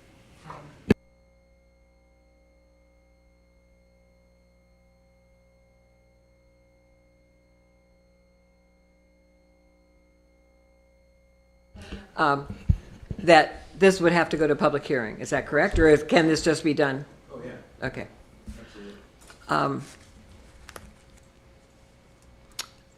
One thing that I would like to bring up is that as an alternate, I think a lot of us, especially some of the people who haven't lived here quite a long time, that want to participate and want to get into the planning board or just find out about more about the town. Sometimes I know myself, I didn't feel that I was prepared to sit on a planning board or anything else. So I came to the meetings, and because I came to the meetings as Terry and Susan, I was volunteered, right? And and I really felt much more comfortable being an alternate for a year or two until a position came available that I was able to move up. Now, that may be just my age or just whatever, but that was a comfort level that I felt that if I could come in as an alternate, that I may be more valuable to the board in the future. And so we don't vote on anything every month. Normally, it takes us a couple months before we ever get to be voting on anything because there's back and forth between the aldermen and us, and of course, there's only one meeting, and so sometimes it's delayed a few months. But well, you know, you're the Board of Aldermen, and you can make the rules as you wish. But that's my comment, and I'd like my board to put their input. Well, I just had a question, mostly of clarification. When talking about the number of people, whether it's 5 plus 2 or 7, I'm assuming, and I'm new, but I'm assuming that there's going to be some issues that may come before the planning board where a member may need to recuse themselves, whether it's because it's a neighbor or whatever the case may be. My concern, and I don't know how much this would occur, but if we have a lower number of board members, then that could then bump us out of having a quorum. Is that a fair statement, or? I think this is just my personal opinion because if anybody watches the meetings, I recuse myself from any real estate. Like, I don't want to be involved. With the decisions, again, that the planning board makes, if somebody has a job, I think a neighbor would be rare, but they should recuse themselves from that. But if they're in a profession that it could be considered a conflict of interest, I don't think they should be on that specific board. That's my And also, personal just- opinion. Just a question for Brian real quick is, I think there's a difference between quorum. Thank you, Tom. We I think didn't, there's a wait, difference- sorry, go no, ahead. Tom's right. I'm sorry. I didn't mean to cut off the planning board from going around. Well, the other thing is, I do agree with what Hannah said. I can try to do my homework and get up to speed, but I think when you have to vote on somebody's homeowner's property or something, I don't take that lightly, as I don't think anybody here would. So I think having that learning curve sometimes is might be very beneficial, and having people on the board that has experience already, whether it's in their personal life or whatever they bring to the table, I think would be helpful. So I guess from my limited knowledge here now on the board, I would say we need 7 people, and we need people that have a variance of experiences, whether in the profession or personal life, that can add something and help bring us new people along. Thank you. Susan? I was just trying to get Terry's comment. Lisa, do you have any comment? No, just what I said earlier about being an alternate, it does give a lot of flexibility. I guess I do have one other thing. Would an alternate, if there's a limit on the number of boards a person can serve on, would an alternate be allowed to serve on another board? Connie would definitely take you on her Parks and Rec committee. I Just think a he's plug talking for about Parks Board of and Rec. Adjustment. I know, I was Two kidding. official boards, right? Right. I would like you to consider the 2-year limit. If we're going to do this, I would like to consider the 2-year limit for someone on the planning board. You mean term? Term, yes, I'm sorry, 2-year term limit. But you know, under that term, it can be waived. Oh, yes, I understand that, but the experience that you're going to get from someone who's been maybe on the board for 5 years, especially in the flux that we've been in now, you know, some of the things that are being discussed and being talked about and voted on and hashed out have been done and talked about and approved and unapproved and not funded and unfunded over the past, 15 years. So having someone only for 2 terms, which would be 4 years, 6 years, could, if they're willing to serve, might, or even serve as an alternate, might be an option. And having that, it just might be. And the other thing is that we rely on our planning director tremendously. I've been on the board forever, and every single month I learn something new. There's always something that's coming up in legislation. There's always something that's coming up in other towns, and the experience and the connections that Deb has and brings to the planning board every single meeting is invaluable. And again, having those alternates being here, or just having guests come or watch on the, maybe that's why we're getting a better response, is because people are hopefully, watching the videos and that type of thing. But this is what we need. We need more exposure so that we can better serve our population. We had a 7-member board when we had, 700 people living here and, and a thousand houses. And now look, it's just, we have more permitting and licensing and that type of thing in 1 month now than we had in years gone by. So, the inspectors and the staff is, we have the same amount of staff, but we have, 800 times more for them to do. So, getting these rules and regulations written down and corrected and adjusted according to what you want is exactly what we need to do. And hopefully, our suggestion of having this workshop will, so you understand that we're here to serve you, but we only know what we know. And so changing these things will be fine, but involving the planning board or the Board of Adjustment is vitally important, because these volunteers, we do the best we can. And without the knowledge and experience that staff has and has shared with us, we would not be able to make recommendations to the Board of Aldermen. Okay, and Alderman Leonard? 2 comments. First, what we heard here, to summarize, is that each one of the planning board members who had an opinion about alternates strongly believes that we should have them.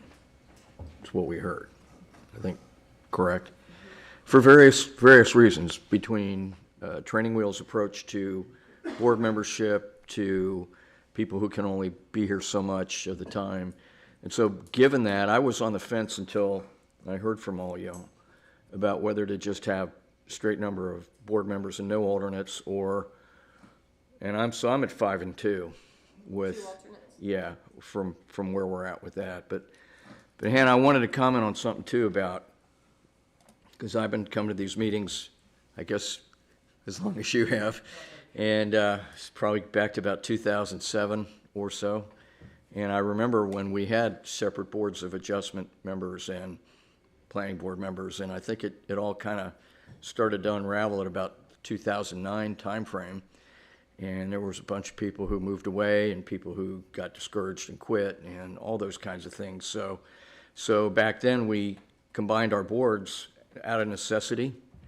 And part of what we're trying to do right now, we've all said, from the planning director on down to all of us, that we need to fix this. We need to get to the point where we're back to where we were, where we have 2 separate and distinct boards of citizens serving on the planning board and the Board of Adjustments particularly. And I think it's really important because the Board of Adjustments is quasi-judicial. And that's, I think, we need to keep that goal in mind as we move forward and we look at potential applicants and potential citizens serving on these boards, that we do our darndest to try to get back to where we have 2 separate and distinct groups of citizens serving on these boards. Mm-hmm. Okay?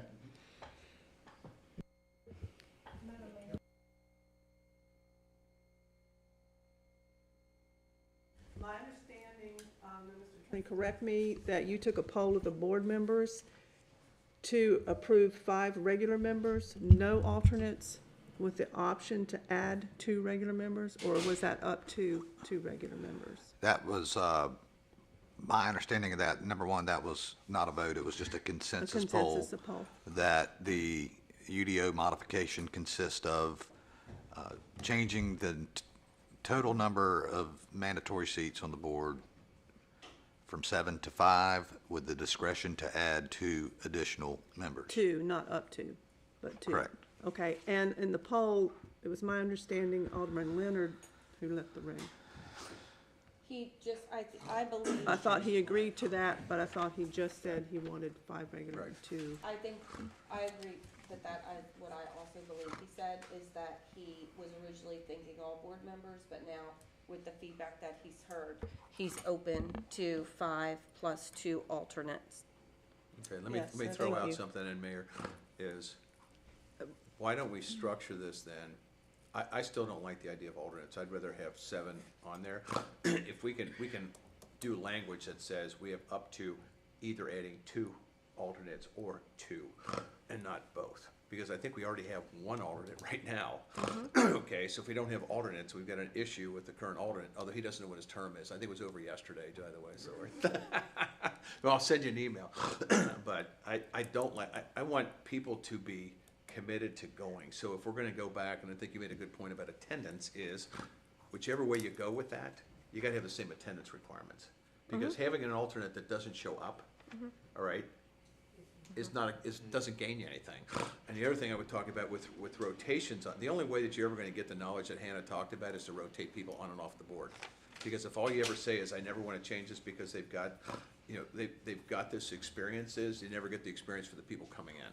And so I think if you make it if you're truly using the alternate structure as a way to get people up to date without having to make long-term decisions, then you have to have the same kind of attendance requirements for an alternate that you have for a regular member, or you're not accomplishing what you're talking about. Tom, I don't know if Tom heard what I said, is have the language that says on the two issue that we could apply 2 alternates or we could apply 2 members. And have the language go either way, because. So we're either or. Yes. Or. So 5, what we're saying, that shall Okay. consist of a minimum of 5 with the discretion to add 2, and that would say either full-time Okay, or but again, I alternates. want to go on record here. My desire to consider strongly the issue of alternate members comes from the folks out here and their strong feelings about the value added of being alternates. We're having a joint meeting here, and we need to listen to our planning board. If that's, I think they got skin in the game. They're all here, and I was ready to go straight 7, no alternates until Terry and Susan and Well, if we can Lisa do and the Stu language that I spoke just up. suggested, Tom, like I said, then we don't have to kick somebody off the alternate right now.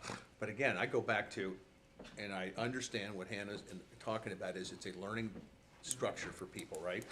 But then you gotta have the same kind of attendance requirements. You can't, because if people are taking it seriously, then they show up. Well, yeah, If I they're absolutely not, agree with And I think that. you have to have the attendance requirements for both members and alternates. I absolutely agree with that, and I think the attendance part of this thing is key.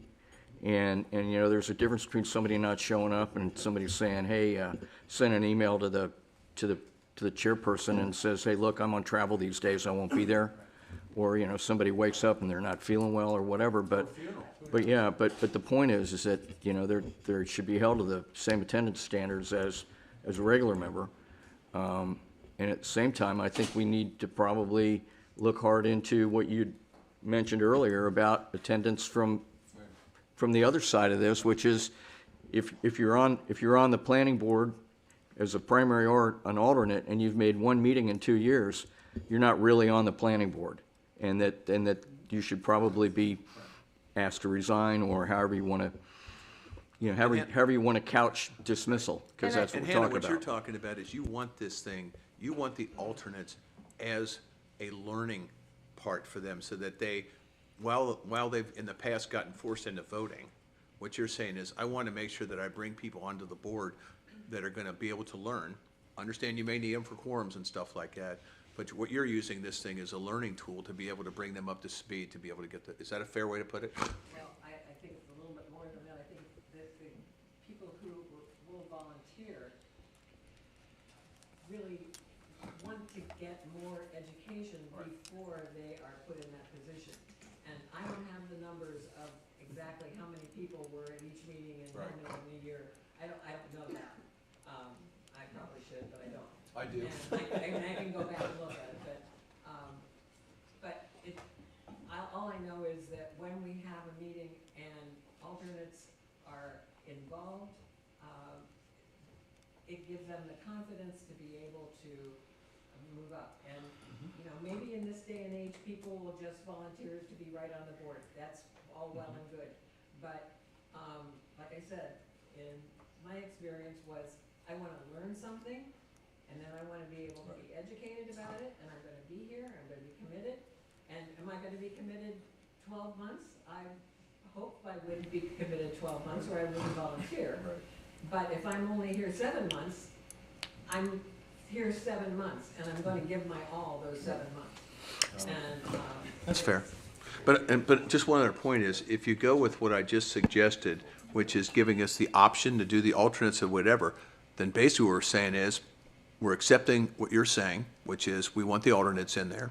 And if it doesn't work, we can go the other way. Because now we have it in the UDO that, hey, it's not working, the alternates aren't showing up, whatever.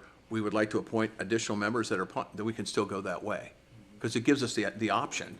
but we can accept what you're asking about, and then we don't have to kick somebody off the board right away. Okay, is and I'm just throwing this out, you get the 2 alternates, right? 5 people on the board, 2 alternates, but the flexibility down the road, if we change our mind and we're having this meeting and you come back to us, Hannah, and say, you know, what I've had is, we had Joe Smith here, he's not showing up. The other person wants to become a permanent member, we don't have vacancies, can we go to 7 members? And then you've got that flexibility. Does that make sense? Well, I think right now, to clarify. we have 5 members, and with the alternate, sorry, thank you. And with the alternate, if we have a vacancy on our board, we have someone prepared to move into that spot. If we have 7 people and they quit, then we have 6. So,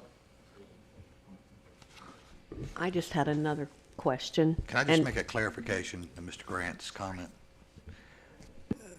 You said then you have the flexibility to Chairman McLeod. It's actually the Board of Aldermen have that flexibility. I meant with Billy. I understood what you meant. Go ahead, Susan. My question is, can we decide what the absence policy is as well? Because, if it's going to be different, because I think I don't know, I think there's a difference in consecutive misses than just misses. You know, like, if you miss 3 consecutive meetings, yeah. That's kind of a sign. Yeah, I mean, whereas, what is it, 30% or whatever of the meetings, if you miss those, is that what it is now? Okay, here's the issue, and again, I think you figured out my personality. When I get into an issue, I do read everything. Under the UDO, it says, if you miss more than 1/3 of the meetings within a calendar year, the Board of Aldermen can deem that as a vacant thing and replace you. Right. Policies and procedures of the planning board do not require that. They have things like excused absences, unexcused absences, over 50%. I personally think if you can't pick a number, if it's 50% of the meetings you're not making, then you shouldn't be on the board. I mean, that's fine. And there's personal reasons for that. I'm not judging people. But to get to what Hannah talked about, if you're really gonna have deliberations and talk about these things, you need to be there, right? I And so- totally agree. and I don't know just what was the consensus is wondering here, if but you it's- guys wanted to make that at the time we're doing the UDO. It has to be It done. might be something you want to think I about. mean, and just throwing this out, what's your feeling on that? I think the consecutive meeting thing is a very interesting concept that I hadn't thought about. Well, I've been on boards before, and it usually is 3 consecutive meetings. On other boards that I've been on. They haven't been town boards. They've been, civic organizations or whatever. But And then, Susan, have a total, like, let's just And say then I there was a total if I'm number doing as piano well. keys, all right, so I don't miss 3 in a row, but I Right. still miss 50%, that doesn't work either. right, you got to have it covered on both ends, I And think. those are good numbers. I think 3 in a row or 50% in the aggregate over a calendar year are probably pretty. I mean, You don't that's like it? 6 meetings. 50%'s too much. I think that's too much too. I Okay. think I think a third. All right, I'm fine with, I mean, what do you If guys, that. like a third with 3 consecutive? The planning board, if a member is absent from 1/3 or more of the planning board's regularly scheduled monthly meetings in a 1-year period. So that's 4 meetings, right? There's your It third. says, or 1/3, or, okay, it's not, so that means 4, Right. correct? Yeah. right, but Not- one's not- consecutive and Yeah. one's But I think cumulative. what Susan's saying is if you adopt the 1/3, right, that you should also have another caveat that says, or miss 3 consecutive meetings. Because you can't keep up. Right. If you've missed 3 meetings in a row, then obviously your dedication has waned. Or if you've got a personal issue, you can't get. Right, I mean, which most people, I think, would take it that it's time to resign, but some have not. Because I've been coming to these meetings, and there have been people that have been on these boards that I haven't ever seen. So, I mean, And we years should- ago. And we should say, it just says absent, and is, like, to your point, excused absence I or think you have to just stay absence, away from period? that because then we have to get a definition, Hannah, of what's an excused absence, right? I got the flu, all right, well, maybe, Wow. all right, but if you get 3 flus in a row, Right. then you probably, but can't you I just kind of have- like I kind of like the third, It's clean, but and then can't you 3 also, consecutive is the other one, it's an or. but can't you also have some language in there that says, well, that, you know, for, under, I don't know, some circumstances that, you know, this could be considered plea, whatever. I wouldn't do that, because then you're into what, trying to define what an excused absence is. I mean, it's the reason that companies have gone to personal days. Yeah. Right, instead of sick leave. If I want to take off to go do something, it's a personal leave. If I'm sick, I'm going to the doctor, it's a personal thing. I think it's better just to have, I think to Susan's point is, it's 3 consecutive, or you miss a third within a 12-month period. I mean, because the calendar's set Right, for a year, because right? even if you have an extended illness or something, Then you probably need to then you take a need break to anyway. leave. Yeah. At least take a leave of absence from the planning board and reapply. So to further that subject, if we could get, like in the minutes, for it to reflect at the top of the page, those present It's in there, and those not present. it's in there. I don't see the not presents there. It's- On the last one, I didn't. It's hit or miss, because you Okay, can't tell. so if we could kind of make that standard boilerplate in the report, then we know who's in, who's coming, and we know who's not. And then if somebody wants to go back and do a quick tabulation, it's just a matter of going through and. So it sounds like the consensus for the absence requirement will be a third meetings missed annually. I think that's what Hannah said they have today, or 3 consecutive meetings. And then Tom's suggestion is also a good one about in the minutes, let's not just say who's there, let's say who's absent, because then it makes everybody's life a little bit easier, saying, you know, Mary Sue has been gone for 7 months. Just for clarification, I think it ought to say a rolling 12-month period rather than annual. This way, the clock, I think it's The only problem easier with that, though, annual. is you set the calendar for a year. well, it's then what if you're out November and December of 2023 and January and February of 2024? Are you, That's 3 consecutive. Terms expire, okay, November and December 2023, February and March of 2024? terms expire in May for us. They all expire in May. So maybe it ought to be a 12 term year? So Maybe match it ought to it up to be the term like year. 1 June to 31 May, or 16 May to 15 May the next. That's a good suggestion, because if your Yeah. term is over that period of time, missing within your term. Yep. If you look at, I like that. So it's gonna be 1/3 within your April 15th, May 15th to Whatever, yeah, 14. May 15th. But then also the kicker is 3 in a row. Right. Right. Okay. 'Cause Well- that'll take care of your overlap between. Okay, well And I then think how that, does, oh, I'm sorry. I was gonna say, then how does your year, if the term is 3 years, if you're filling a vacancy in September, Right. your year counts from September to May, and that's year 1? Correct. Okay.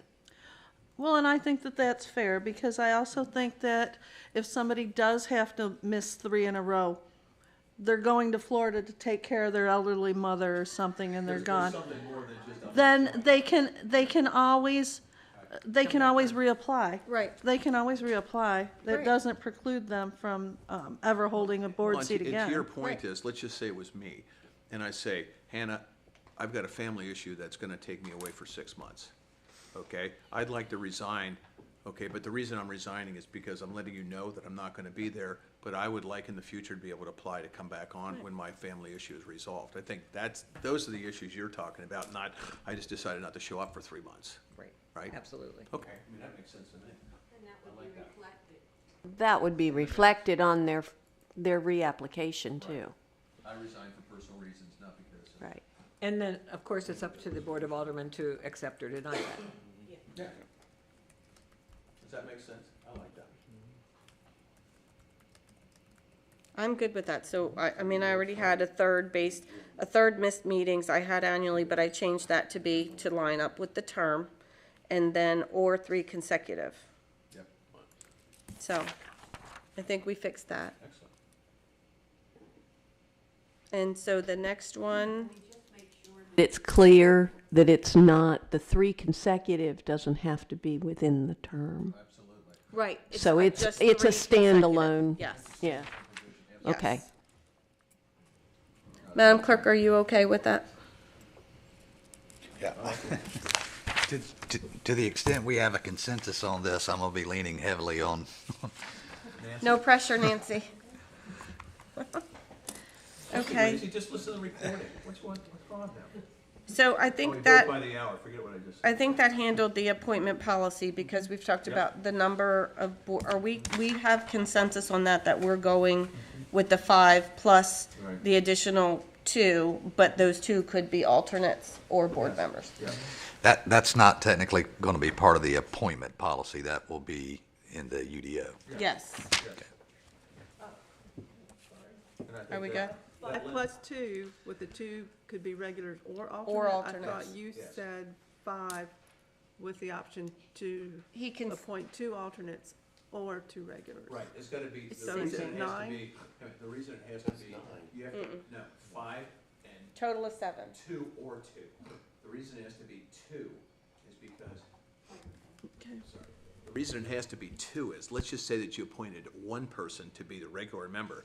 Now you've got an even number of people, and you could have a tie vote. So it has to be either 2 alternates or 2 full members. You can't go either way, because then you screw up the even voting thing, right? I mean, it's, you gotta have an odd number for a committee or for a board, otherwise you could get, that's when the mayor actually would get the vote, so we don't like those things.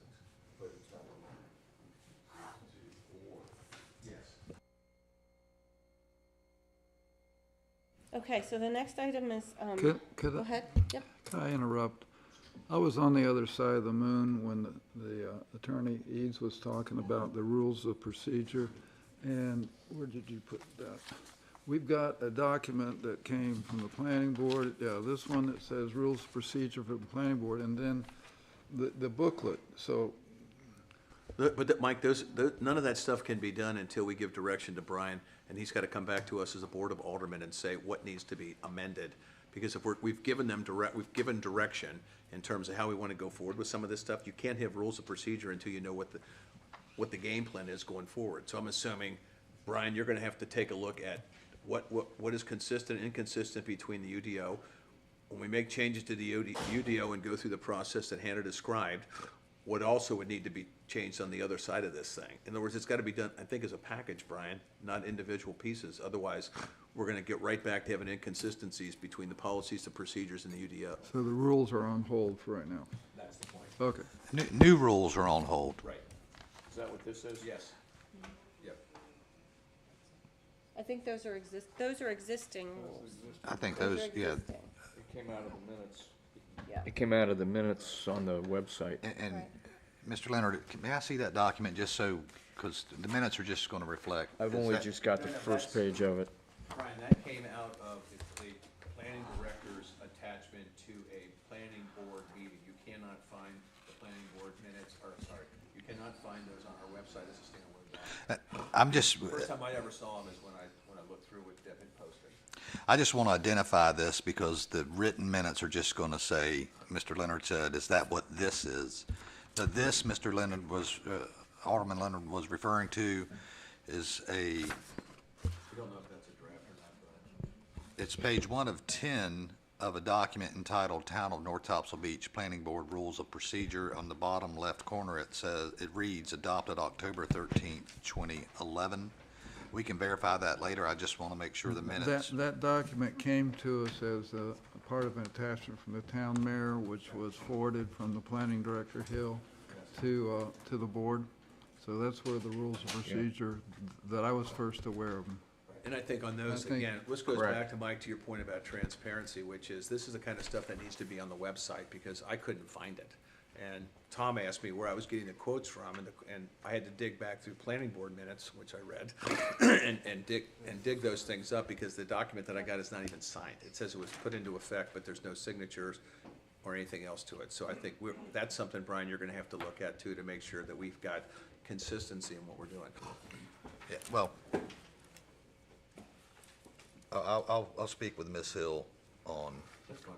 and we're going to have to find any existing rules that purport to be adopted rules. We're going to have to marry that up with the minutes of whatever meeting they were adopted in to make sure they were duly adopted. One of the issues you're gonna find is that there's some discrepancies between the policy that's promulgated in the UDO and the policies that are promulgated in these documents, and and that's one of the reasons why I kind of held it up, Brian, was because I'm kind of wondering, how do we fix this? Does the UDO maybe get to a point where it has less detail in it regarding the planning board, and then the planning board publishes a standalone rules of procedure document that the UDO references, so that, we don't have all these details floating around in two different places that are easily bubbling up different. Well, as an initial matter, to the extent there is an inconsistency, the UDO would trump it because a adopted policy doesn't carry the weight of an ordinance. But to your point, yes, Mr. Leonard, the goal here would be to streamline all of this so there are no inconsistencies, which will likely require both revisions to the UDO and revisions to the Any policies and procedures. purported adopted rules of procedure on record. Okay. If I might, in our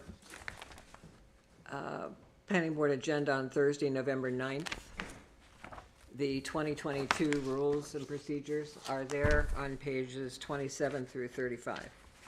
That's the most recent approved. That's what this is. Yeah. It came out of your minutes. It came out of the Right. minutes.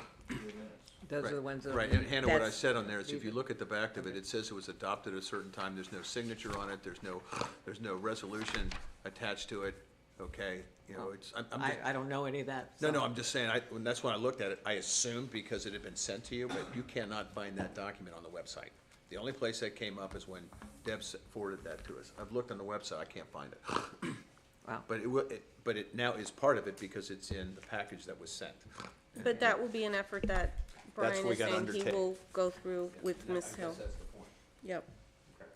Okay. So, just to take it one step further, how much time is it going to take for us to get something back that has all of these changes made, or all of For the- review. Yeah, how long is it gonna take you to review it? Well, we're not finished with the meeting yet. So 1 o'clock? I think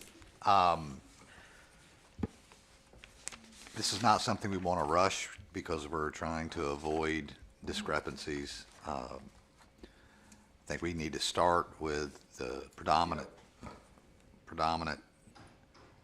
document, which is the UDO. Get that set in stone, then base everything off of that. So I would say January meeting. The point, Tom, that I think, that I would push hard on this is, there's no point in doing the policies and procedures until we get the UDO approved. Oh, I Because you totally can't write- agree. If we It's- decide, in public hearing, we decide to go a Well, different no, way that's, on this thing, so- that's the basis for my question for Brian on a forecast on how long it's going to take, because that's the logical stepping stone. I mean, we've got to do that first before anything else can come behind it. Yep, So, So we can target, Brian, we'll target the January meeting Yes. for the UDO. Yes. And then Tom will have a chance to review that and then follow on with the policies and procedures. All right, I'm gonna try and move us on to the Code of Ethics is what we had next. Yeah, I have a draft code of ethics that I really haven't disseminated yet because all of these things build off each other, but essentially they mirror the code of ethics. Why don't you just circulate it? I The can't town make a board. decision on something I haven't read. is that the code of ethics that Alice sent out at 8:28? Yes, probably because I sent it to her at 8:20, probably because I sent it to her less than an hour before that.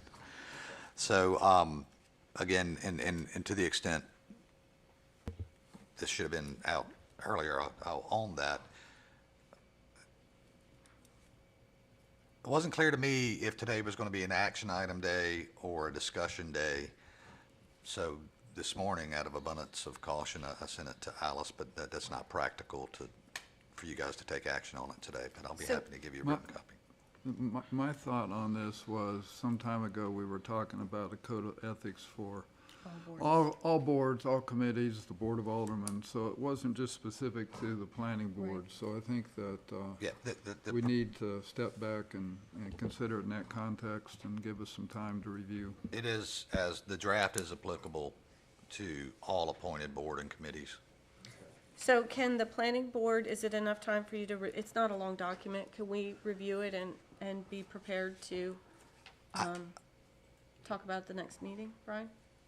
Yeah, I mean, this is a Board of Aldermen Right, action that's what item. I'm asking, Yeah. the board, our board, if we could, when I read through it this morning, I think Connie had hit a lot of ideas that you had on there as well. So if we could just read it and plan to be able to have our feedback for Brian before the next board meeting, I think that'd be good. For the December meeting, Yes. And my preference would, next week. It's not a long document. my preference would be to reduce your thoughts to writing, email me and copy. Alice. I was going to say the town clerk, but Alice is Okay. fine too. I And just, Nancy, we can copy Nancy. that way I can make sure I have everyone's written comments in one And- place with redundancy. I do need to publish the agenda today, so I'll need to know whatever placeholders Well, you want on that. I don't know that it needs to be on the agenda. My goal would be to be able to get the feedback into Brian prior to the next meeting. So it probably would be discussed in the January meeting. Yeah. This document is essentially common sense, behave yourself, put the town's interests ahead of your own, recuse yourself if you have direct financial interests, things like that. It's not as intertwined with the UDO versus rules of procedure, et cetera. So, So is this really not much different than a conflict of interest statement, or conflict of interest is incorporated into? I think it also motivating? talks about how you do represent the town. So those types of You know, things. collar shirt. Yeah. Wearing shorts? But I do agree, it is common sense, when I read through it, Brian. I have long pants on for the record. All right, I'm gonna try and keep us moving. So I don't know that we have anything else to talk about on the UDO, because we talked about having that drafted, for the January You meeting. just got Mike with a sum up. Yep. Yes, sir. I was a little confused exactly what the purpose of this joint meeting was, and I thought that the board was being asked for direction on planning for the future. That's why I made the agenda item that topic, and I'm thinking that, there are lots of things that we probably need to be thinking about in terms of moving our town forward or keeping it afloat.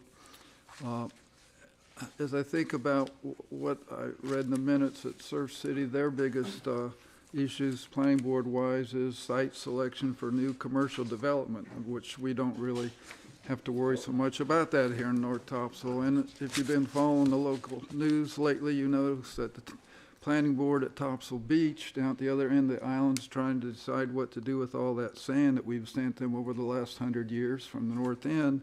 And that development took up a lot of their planning board's consideration. So what does our planning board need to be doing in terms of thinking of the future? I know, listening to the recording of the last board meeting, Deb talked about the Campbell land use plan. Do we need to be updating that? The board gave a specific item on swimming pools, review the UDO on swimming pools, on oceanfront homes. And I would say, as an extension of that, general in-ground pools, that you think about all types of swimming pools, because there are more than just the fiberglass pools that could be installed, depending on what the homeowner decided to do, because the ordinance just says swimming pools, in-ground, above ground. So, that's something to be thinking about. But I'm also thinking about a couple of other things. Those of you that went to the NC Byways meeting, you heard Dr. Laura Moore from UNC Chapel Hill talk about planning board or local board decisions, how it affects resiliency of communities in the future. And as you know, she described a Sea Grant fund that she got. It's a collaboration with Topsail Island and the Outer Banks communities to look at the decisions that local towns make in terms of how resilient that community is 40 and 50 years out. So I think we need to be thinking about resiliency as a planning board and as a board of aldermen, because it's going to be the driver in the future. And the other kind of alarming thing that I heard from the NC Byways meeting, even though I wasn't there in person, was that sea level is going to rise a foot in 30 years. I think that is a very serious situation for all coastal communities and planning boards to be thinking about how we are going to deal with that that's a tremendous increase in sea level rise. For instance, we heard Engineer Chris Gibson describe the north end, and he said that the intersection of River Road was 3 inches above the mean high water mark, 3 inches. Well, a foot in the next 30 years, that road's going to be 8 inches underwater. Okay, so I think I would like to see the planning board spend some time developing kind of like a list, if you will. For instance, the BISAC, the Beach Committee, is working on a 5-year plan for the Board of Aldermen. What kind of long-term planning does the planning board need to be considering to keep us moving forward? Because the word planning really means the future, right? It's not the past, it's the future. So we need to be thinking short-term, but we also need to be thinking long-term on our planning. So that was kind of the idea of why I wanted to bring planning for the future as an agenda item today. And I think it would be good if maybe the planning board spends some time at one of their next monthly meetings or so and talk about kind of what your long-term topics of discussion might be. And, you know, we could have some feedback from the board. The board can be thinking about the same sort of thing. Do we see other areas that we should be planning for the future? We're a small town. We're a vacation destination. And to stay that way, we're going to have to deal with sea level rise. We're all going to be moving to the mainland if we don't. So, if I can comment on that, I'm just telling you, I don't agree with what you just said, and why. One is, I don't think it's fair to the planning board for them to go back and say, what does the Board of Aldermen want us to do over the next 5 or 6 years? I think it's incumbent upon us to give them some kind of guidelines as to what we think they ought to be looking at. They can then come back to us and say, you missed this or you missed that. But to just hand it to you guys and say, go look in your crystal ball for the 5, and then you come back to us and we go, well, that wasn't on our list, Hannah, sorry. I think it's got to be something where you can give some thought to it, but I think that direction has got to come from us so that you guys know what to focus on. Otherwise, you're focusing but I on think everything. it's a two-way street, back and forth. No, but the direction comes as a board, through a board meeting where we have consensus, asking the planning board to work on specific high-priority projects or issues. That's it all, we function as a board, and we have to continue to do that. And, you know, back to the sea level rise issue, is that not better placed with BISAC than the planning board? Yes. If we're going to request a board to review that and consider that issue for the town, is that not more in the wheelhouse of BISAC than our planning board? Right, but I think the I'm mayor not made the sure. right point, which is, we have to have a meeting about it, discuss it, look for feedback. I just don't think it's fair, and Hannah, I don't think it's fair for us to just say, hey, go out there and take a look at the world and give us an idea, and then we come back and say, well, that's not even our top 10 But list of stuff. that's not how, That's why that's that's not not how we helpful. I function. don't know what I want, but it wasn't that. Yeah, that's not how we function, and that's not a fair position to put any Exactly. board Yeah. in. Yeah.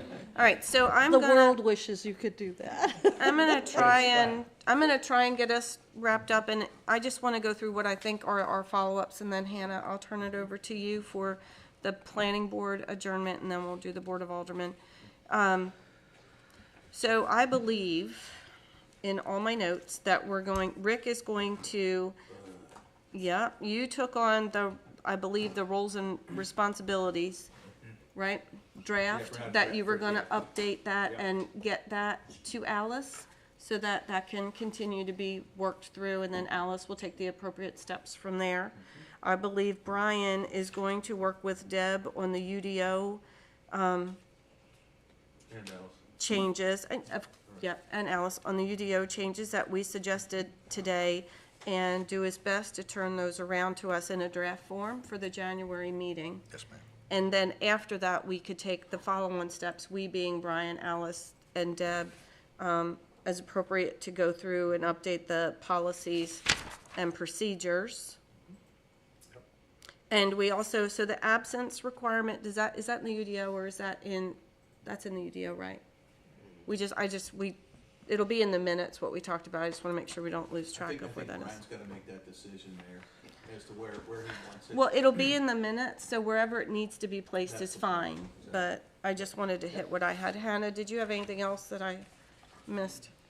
The membership stuff, sorry. Well, that will, Nancy has that in her minutes, That's so. 5-2 or 2. Yes, we left it so that we'll be able to adjust as appropriately based on the needs of the planning board and the goals of the Board of Aldermen. Right. Okay, your turn, Hannah. Are you good?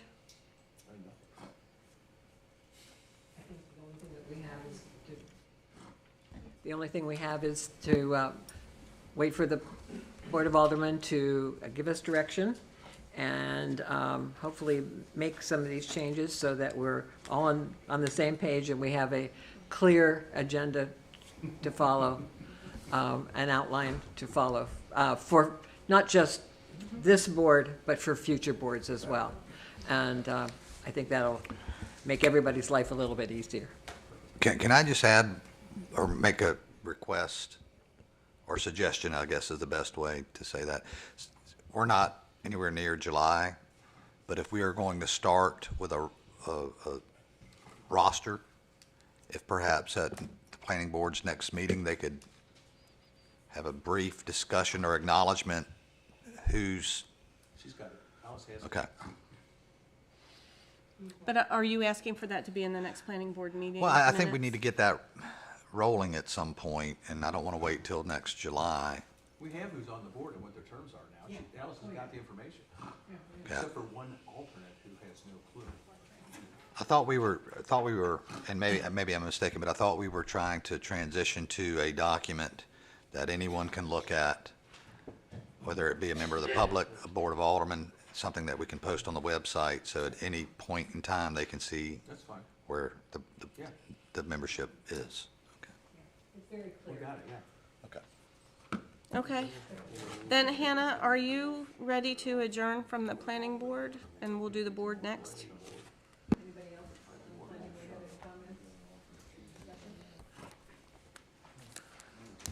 Anybody else? I make a motion that we adjourn. Motion to adjourn. All in favor? So I'm looking for a motion from the Board of Aldermen to adjourn. So moved. Second, Second. all in favor? Aye. Opposed? Nay. Thank you, everyone. I greatly appreciate your time.